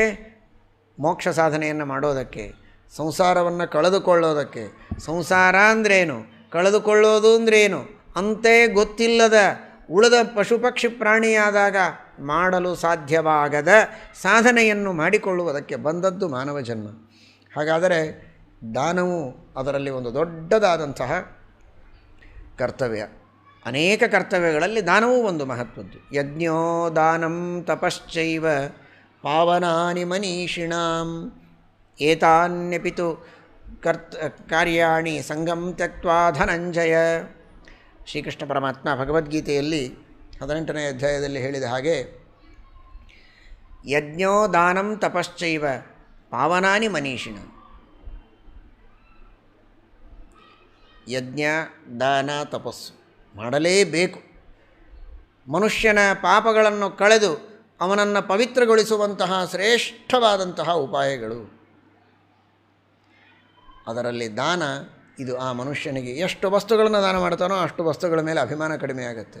ನನ್ನ ಹತ್ರ ಇರೋದೆಲ್ಲ ನನ್ನ ಭೋಗಕ್ಕಾಗಿ ಅಂತಲ್ಲ, ಕೊಡೋದಕ್ಕಾಗಿ, ನಾನು ಹೆಚ್ಚು ಇದರ ಬಗ್ಗೆ ಮಮತೆಯನ್ನು ಇಟ್ಟುಕೊಳ್ಳೋದು ಬೇಡ ಅಂತ ಅವನಿಗೆ ಅದೊಂದು ರೂಢಿಯಾಗತ್ತೆ. ದಾನ ಮಾಡುವ ಅಭ್ಯಾಸ ಇಟ್ಟುಕೊಂಡವನಿಗೆ. ಇಲ್ಲದೇ ಇದ್ದರೆ ಯಾವ ವಸ್ತುವನ್ನು ನೋಡಿದರೂ ಇದು ನಂದು, ಇದು ಕೊನೆವರೆಗೂ ನಂದಾಗೇ ಇರ್ತದೆ, ಇದು ಹೀಗೇ ಇರಬೇಕು ಅಂತ, ಹೀಗೆ ನಂದು ಅಂತ ಅನ್ನುವುದರೊಳಗೆ ನಂದಿ ಹೋಗ್ತಾನೆ ಇವನು. ಆದರೆ ಇವನ ಅಭಿಮಾನ ಹೋಗುವುದಿಲ್ಲ. ಆ ರೀತಿ ಆಗಬಾರದು. ಲೋಭ ಅಂತನ್ನೋದು ಬಹಳ ಕೆಟ್ಟದ್ದು. ಲುಬ್ಧಾನಾಂ ವೃಥಾ ಜನ್ಮ. ಅಂಥವರು ಮಾನವ ಜನ್ಮ ಪಡೆದದ್ದು ವ್ಯರ್ಥ. ಪಾಪಿನಾಂ ತಥಾ. ನಾನಾ ವಿಧವಾದಂತಹ ಪಾಪಗಳು, ಯಾವ ಕರ್ಮಗಳನ್ನು ನಿಷಿದ್ಧ ಕರ್ಮಗಳನ್ನು ಮಾಡಬಾರದು ಅಂತ ಹೇಳಿದ್ದಾರೋ ಅಂತಹ ನಿಷಿದ್ಧ ಕರ್ಮಗಳನ್ನು ಮಾಡುವಾಗ ಯಾವುದೇ ರೀತಿಯ ಮನುಷ್ಯನಿಗೆ ಹಿಂದೆ ಮುಂದೆ ಆಲೋಚನೆ ಇರೋದಿಲ್ಲ. ಹೇಳ್ತಾರೆ, ನಗತಾ ಮಾಡ್ತಾನಂತೆ, ಅಳತಾ ಅನುಭವಿಸ್ತಾನಂತೆ. ಅದು ಅವಿವೇಕ. ವಿವೇಕದಿಂದ ಪ್ರಜ್ಞಾಪೂರ್ವಕವಾಗಿ ಮನುಷ್ಯ ಪಾಪಕರ್ಮಗಳು ಯಾವುದು ಅಂತ ಮೊದಲಿಗೆ ಶಾಸ್ತ್ರಶ್ರವಣ ಮಾಡಿ ತಿಳಿದುಕೊಳ್ಬೇಕು. ಗೊತ್ತಿಲ್ಲದೆ ಇದ್ದರೆ ಯಾವುದು ಪಾಪ ಯಾವುದು ಪುಣ್ಯ ಅಂತ. ಪಾಪಕರ್ಮಗಳು ಯಾವುದು ಅಂತ ಮೊದಲಿಗೆ ಇತಿಹಾಸ ಪುರಾಣಗಳ ಶ್ರವಣವನ್ನು ಮಾಡಿ ಜ್ಞಾನಿಗಳ ಮುಖದಿಂದ, ಹಿರಿಯರ ಮುಖದಿಂದ ಕೇಳಿ ತಿಳಿದುಕೊಳ್ಳೋದಕ್ಕೆ ಸಮಯ ಇಟ್ಟುಕೊಳ್ಬೇಕು. ಮೊದಲು ಕೇಳೋದಕ್ಕೆ ತಯಾರಿಲ್ಲ ಇವತ್ತು ಯಾರು. ಹಿರಿಯರಿಂದ ಮೊದಲು ಜ್ಞಾನಿಗಳಿಂದ ಕೇಳಿ ತಿಳಿದುಕೊಳ್ಳಬೇಕು. ತಿಳಿದುಕೊಂಡ ಮೇಲೆ ಪಾಪಕರ್ಮಗಳನ್ನು ಮಾಡದೇ ಇರೋ ಹಾಗೆ ಪ್ರಯತ್ನ ಮಾಡಿದರೆ ಅವನು ಹುಟ್ಟಿದ್ದು ಸಾರ್ಥಕ. ಪುಣ್ಯವೋ ಪಾಪವೋ ಮನಸ್ಸಿಗೆ ಬಂದಾಗಿ ಜೀವನವನ್ನು ಮಾಡ್ತಾ ಇದ್ದರೆ ಅಂಥವನ ಜನ್ಮ ವ್ಯರ್ಥ. 3. 4ನೇದಾಗಿ ವೃಥಾ ಪಾಕಂಚ ಯೇಷ್ಣಂತಿ. ಅಡುಗೆಯನ್ನು ಮಾಡೋದು, ಊಟ ಮಾಡ್ತಾ ಇರೋದು. ಮತ್ತು ಇನ್ನೇನು ಮಾಡಬೇಕ್ರಿ, ಬದುಕಬೇಕು ಅಂದರೆ ಅಡುಗೆ ಮಾಡಿಕೊಂಡು ಊಟ ಮಾಡಲೇಬೇಕಲ್ವ ಅಂದರೆ ನಿಜ. ವೃಥಾ ಪಾಕಂಚ ಯೇಷ್ಣಂತಿ, ವ್ಯರ್ಥವಾಗಿ, ಅರ್ಥಾತ್ ದೇವರಿಗೆ ಸಮರ್ಪಣೆ ಮಾಡಿ, ಬ್ರಹ್ಮಾದಿ ದೇವತೆಗಳಿಗೆ ಸಮರ್ಪಣೆ ಮಾಡಿ, ಅತಿಥಿ ಅಭ್ಯಾಗತರಿಗೆ ನೀಡಿ, ಬಂಧು ಬಾಂಧವರಿಗೆ, ಯೋಗ್ಯರಿಗೆ, ಮನೆಯಲ್ಲಿದ್ದವರಿಗೆ, ಭೃತ್ಯರಿಗೆ, ಸೇವಕರಿಗೆ ಎಲ್ಲರಿಗೆ ನೀಡಿ ಉಳಿದಂತಹ ಪವಿತ್ರವಾದ ಅನ್ನವನ್ನು ತಿಂದರೆ ಅದು ಪುಣ್ಯವನ್ನು ಕೊಡುವಂತಹ ಅನ್ನ, ಪವಿತ್ರವಾದ ಅನ್ನ, ವಿಘಸಾನ್ನ ಅಂತ ಕರೀತಾರೆ, ಶ್ರೇಷ್ಠವಾದಂತಹ ಅನ್ನ. ಪುರೋಪನೀತಂ ನೃಪರಾಮಣೀಯಕಂ ದ್ವಿಜಾತಿಶೇಷೇಣ ಯದೇತದಂಧಸ ತದದ್ಯತೆ ವನ್ಯಫಲಾಶಿನಃ ಪರಂಪರೈತಿ ಕಾರ್ಷ್ಯಂ ಯಶಸಾ ಸಮಂ ವಪುಃ. ಯುಧಿಷ್ಠಿರನಿಗೆ ಹೇಳುವಂತಹ ಮಾತು ಇದೇ. ಯುಧಿಷ್ಠಿರನಿಗೇನೆ ಹಿಂದೆ ದ್ರೌಪದಿ ಹೇಳಿದಂತಹ ಮಾತು ಕಿರಾತಾರ್ಜುನೀಯದಲ್ಲಿ ಭಾರವಿ ಹೇಳ್ತಾನೆ. ಶ್ರೀಮನ್ ಮಹಾಭಾರತದಲ್ಲಿ ಬಂದಂತಹ ಸಂಗತಿಯೇ ಇದು. ವನಪರ್ವದಲ್ಲಿ ಬಂದ ವಿಚಾರವನ್ನೇ ಬೇರೆ ಭಾಷೆಯಲ್ಲಿ ಹೇಳಿದ್ದು. ಎಂತಹ ಸೌಭಾಗ್ಯ ಯುಧಿಷ್ಠಿರನ ಸೌಭಾಗ್ಯ!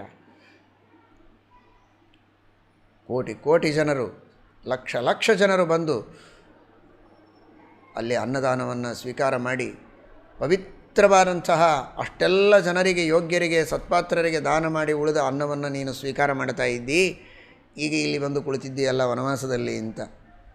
ಯುದ್ಧ ಮಾಡಿ ವಿಜಯವನ್ನು ಪಡೆದು ಮತ್ತೆ ರಾಜ್ಯವನ್ನು ಸಂಪಾದನೆ ಮಾಡು ಅಂತ ಪ್ರಚೋದನೆ ಮಾಡುವ ಸಂದರ್ಭದಲ್ಲಿ ಹೇಳುವ ಮಾತುಗಳಿವೆ. ಯುಧಿಷ್ಠಿರ ವನವಾಸದಲ್ಲಿಯೂ ಅಕ್ಷಯ ಪಾತ್ರವನ್ನು ಪಡೆದು ಯಥೇಚ್ಛವಾಗಿ ಅನ್ನದಾನವನ್ನು ಮಾಡ್ತಾ ಇದ್ದ ಅಂತನ್ನುವುದು ಸತ್ಯ.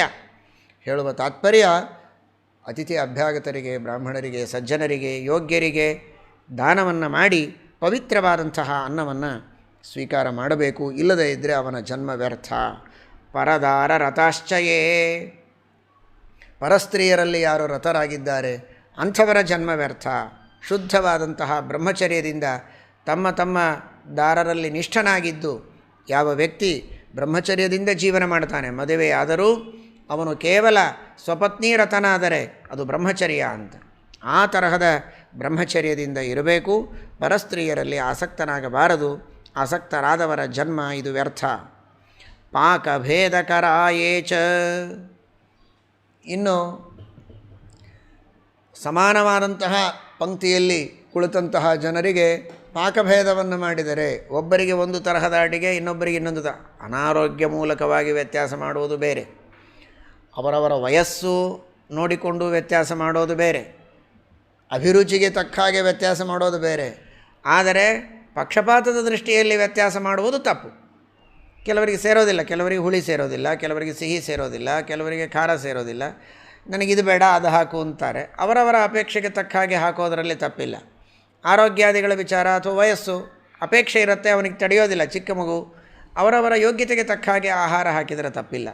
ಆದರೆ ಯೋಗ್ಯತೆ ಸಮಾನ, ಅಭಿರುಚಿ ಸಮಾನ, ಅಪೇಕ್ಷೆ ಸಮಾನ. ಆದರೆ ದಾನ ಮಾಡುವ ವ್ಯಕ್ತಿ ತಾನು ಪಕ್ಷಪಾತವನ್ನು ಮಾಡಿ ವ್ಯತ್ಯಾಸವನ್ನು ಮಾಡಿದರೆ ಅದು ಬಹಳ, ಆ ರೀತಿ ಮನಸ್ಸಿನಲ್ಲಿ ಬಂದಂತಹ ಅತಿಥಿಗಳಿಗೆ, ಸಜ್ಜನರಿಗೆ, ಬಂಧು ಬಾಂಧವರಿಗೆ ಮನಸ್ಸಿನಲ್ಲಿ ನೋವಾದರೆ, ಅವರು ಶಾಪ ಕೊಟ್ಟರೆ ಅದು ಇವನಿಗೆ ಅನರ್ಥಕ್ಕೆ ಕಾರಣವಾಗುತ್ತೆ. ಆ ತರಹ ಮಾಡಬಾರದು. ಪಾಕಭೇದಕರಾಯೇಚ ಏಚಸ್ಯು ಸತ್ಯವರ್ಜಿತಾ. ಪಾಕ ಅಂತನ್ನೋ ಶಬ್ದಕ್ಕೆ ಎರಡು ಅರ್ಥಗಳಿವೆ. ಪಾಕ ಅಂತನ್ನುವ ಶಬ್ದಕ್ಕೆ ಅಡಿಗೆ ಅಂತ ಒಂದು ಅರ್ಥ, ಮಗ ಅಂತ ಇನ್ನೊಂದು ಅರ್ಥ. ರತಃ ಪಾಕೆ ಲಕ್ಷ್ಮೀ ರಮಣ ತವ ಪಾಕೆ ನಹಿ ರತಃ. ಸತ್ಯಸಂಧತೀರ್ಥ ಶ್ರೀಪಾದಂಗಳವರು ಸ್ತೋತ್ರದಲ್ಲಿ ಹೇಳ್ತಾರೆ, ಬರೀ ಅಡುಗೆ ಮಾಡೋದರೊಳಗೆ, ಊಟದೊಳಗೆ ಆಸಕ್ತನಾದೆ. ತವ ಪಾಕೆ, ನಿನ್ನ ಮಗ ವಾಯುದೇವರು, ಜೀವೋತ್ತಮರಾದಂತಹ ವಾಯುದೇವರು, ಆ ವಾಯುದೇವರ ಸೇವೆಯನ್ನು ಮಾಡುವುದರಲ್ಲಿ, ಅವರ ಶಾಸ್ತ್ರವನ್ನು ಓದುವುದರಲ್ಲಿ ಆಸಕ್ತರಾಗಲಿಲ್ಲ ಈ ಜನ ಅಂತ. ರತಃ ಪಾಕೆ ಲಕ್ಷ್ಮೀ ರಮಣ ತವ ಪಾಕೆ ನಹಿ ರತಃ. ಆ ಪಾಕ, ಪಾಕಭೇದಕರಾಯೇಚ. ಪಾಕಭೇದಕರ ಅಂತಂದರೆ, ಪಾಕ ಅಂದರೆ ಮಕ್ಕಳು, ಪಾಕಭೇದ, ಮಕ್ಕಳಲ್ಲಿ ವ್ಯತ್ಯಾಸ, ಮಕ್ಕಳಲ್ಲಿ ಭೇದ. ಇವನು ಅವರ ಮಗ, ಇವನು ನಮ್ಮ ಮಗ, ಇವನು ನಮ್ಮವನಲ್ಲ, ಇವನಿಗೆ ತನ್ನ ಮಗನಿಗೆ ಮಾತ್ರ ವಿಶೇಷ, ಬೇರೆಯವರ ಮಕ್ಕಳಿಗೆ ಚೆನ್ನಾಗಿ ನೋಡಿಕೊಳ್ಳೋದಿಲ್ಲ.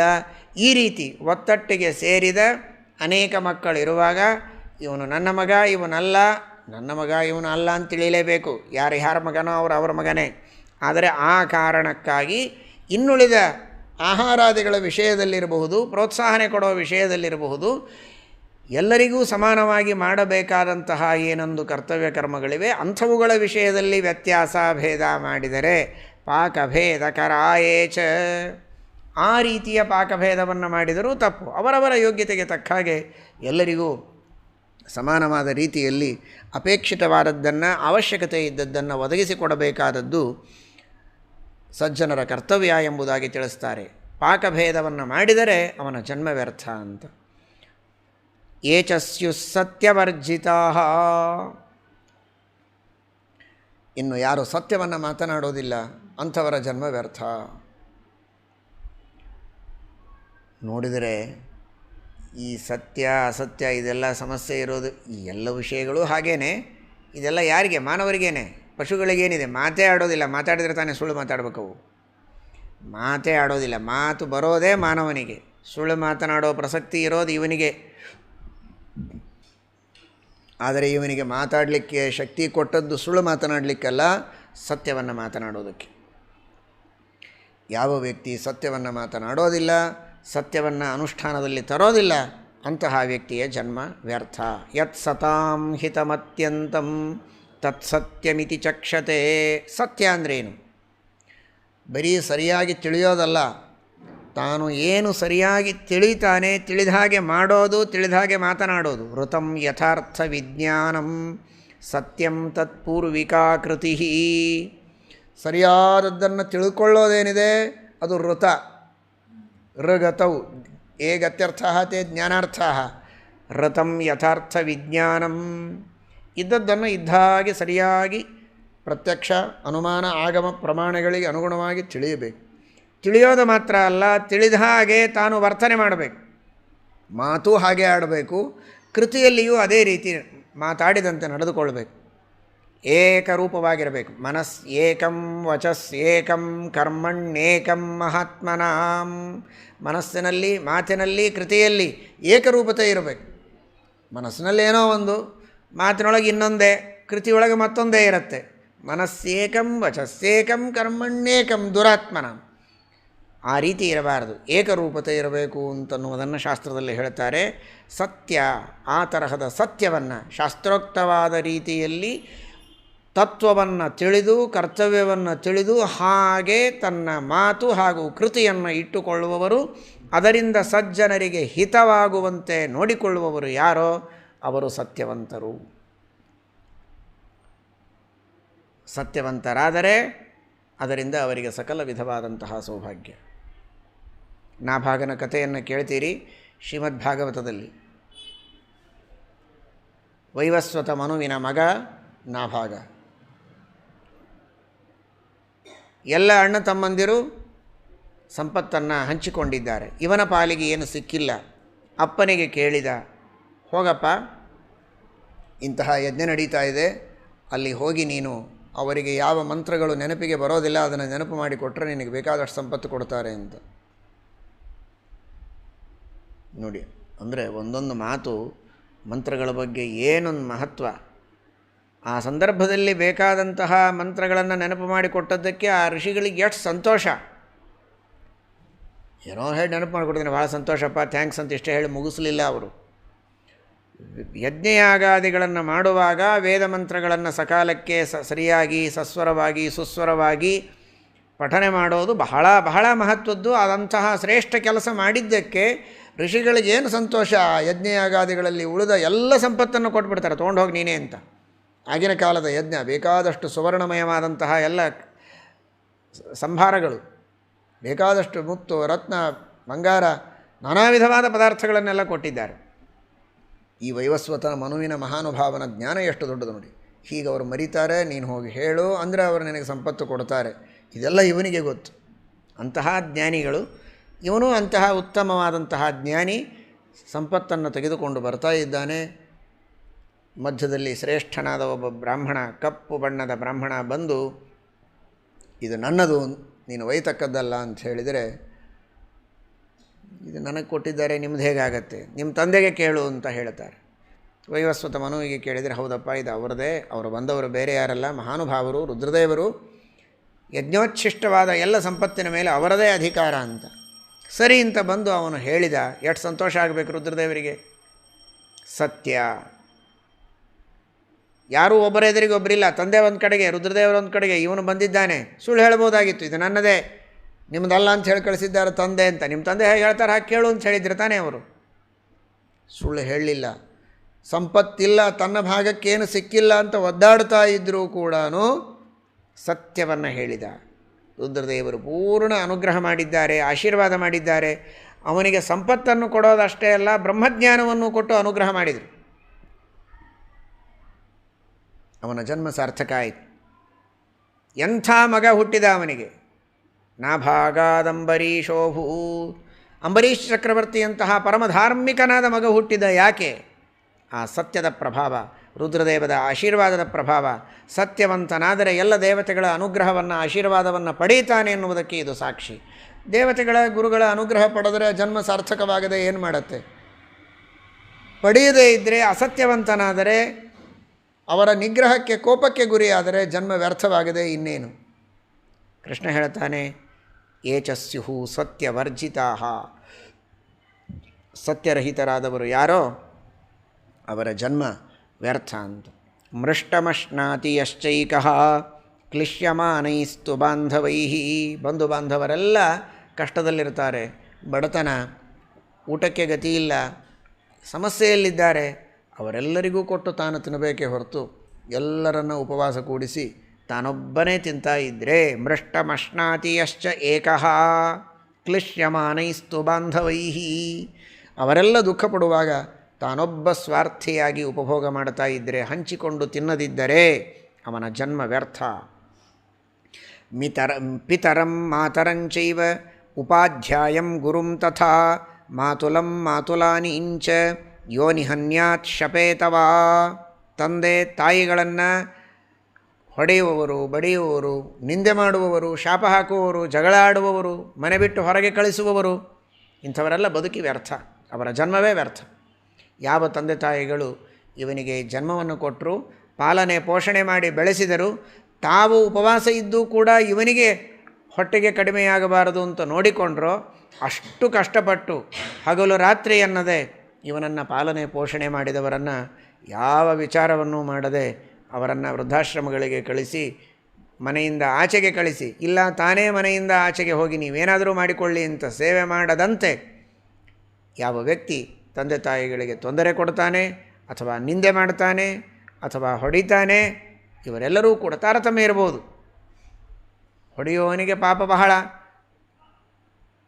ವೃದ್ಧಾಶ್ರಮದಲ್ಲಿ ವ್ಯವಸ್ಥೆ ಮಾಡುವವನಿಗೆ ಕಡಿಮೆ ಇರ್ಬೋದು. ಅಂತೂ ಸೇವೆ ಮಾಡದಂತೆ ತಂದೆ ತಾಯಿಗಳಿಗೆ ತೊಂದರೆ ಕೊಟ್ಟರೆ ಅಂಥವನ ಜನ್ಮ ಇದು ವ್ಯರ್ಥ ಅಂತ ಕೃಷ್ಣ ಪರಮಾತ್ಮ ಹೇಳ್ತಾನೆ. ತಂದೆ ತಾಯಿ, ಪಾಠ ಹೇಳಿದವರು, ಹಿರಿಯರು, ಗುರುಗಳು, ಸೋದರ ಮಾವ, ಸೋದರ ಮಾವನ ಹೆಂಡತಿ, ಕೆಲವರ ಹೆಸರನ್ನು ಹೇಳಿದ್ದಾರೆ, ಇಷ್ಟೇ ಅಂತ ಅರ್ಥ ಅಲ್ಲ. ಒಟ್ಟು ಹಿರಿಯರು, ಬಂಧುಗಳಲ್ಲಿ ಹಿರಿಯರು, ಉಪದೇಶ ಮಾಡಿದ ಗುರುಗಳು, ಜ್ಞಾನಿಗಳು ಯಾರೆಲ್ಲ ಇದ್ದಾರೋ ಅಂಥವರ ದ್ರೋಹವನ್ನು ಮಾಡುವುದು, ನಿಂದೆ ಮಾಡುವುದು ಸರಿಯಾದದ್ದಲ್ಲ.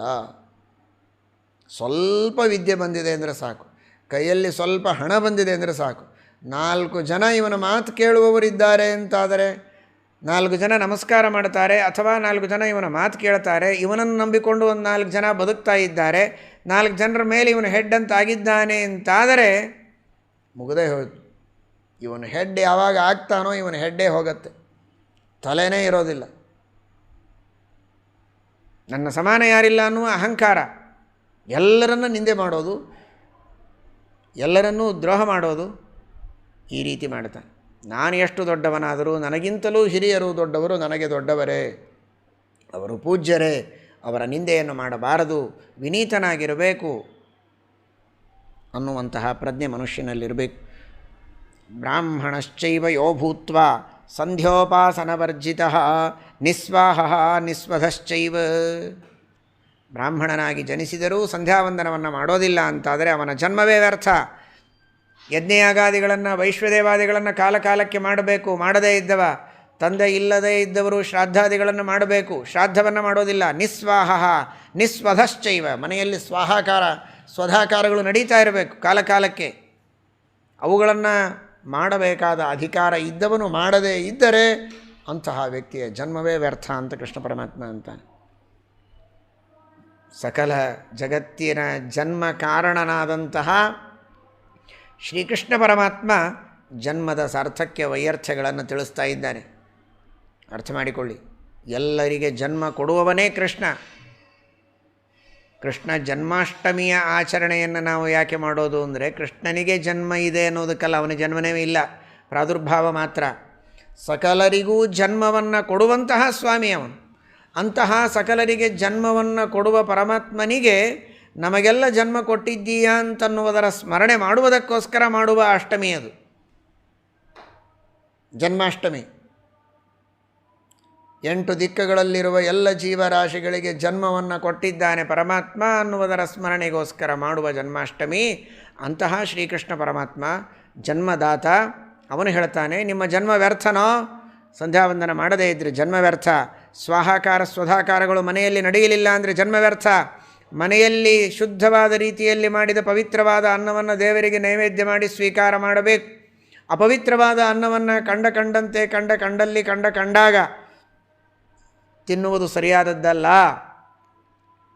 ಆ ರೀತಿ ಮಾಡಿದರೆ, ಅಪವಿತ್ರವಾದ ಅನ್ನವನ್ನು ಭೋಗ ಮಾಡಿದರೆ ಅವನ ಜನ್ಮ ವ್ಯರ್ಥ. ಮಮ ವಾ ಶಂಕರಸ್ಯಾಥ ಬ್ರಹ್ಮಣೋ ವಾ ಯುಧಿಷ್ಠಿರ ಅಥವಾ ಬ್ರಾಹ್ಮಣಾನಂತೂ ಏನ ಭಕ್ತ ನರಾಧಮಾಹ.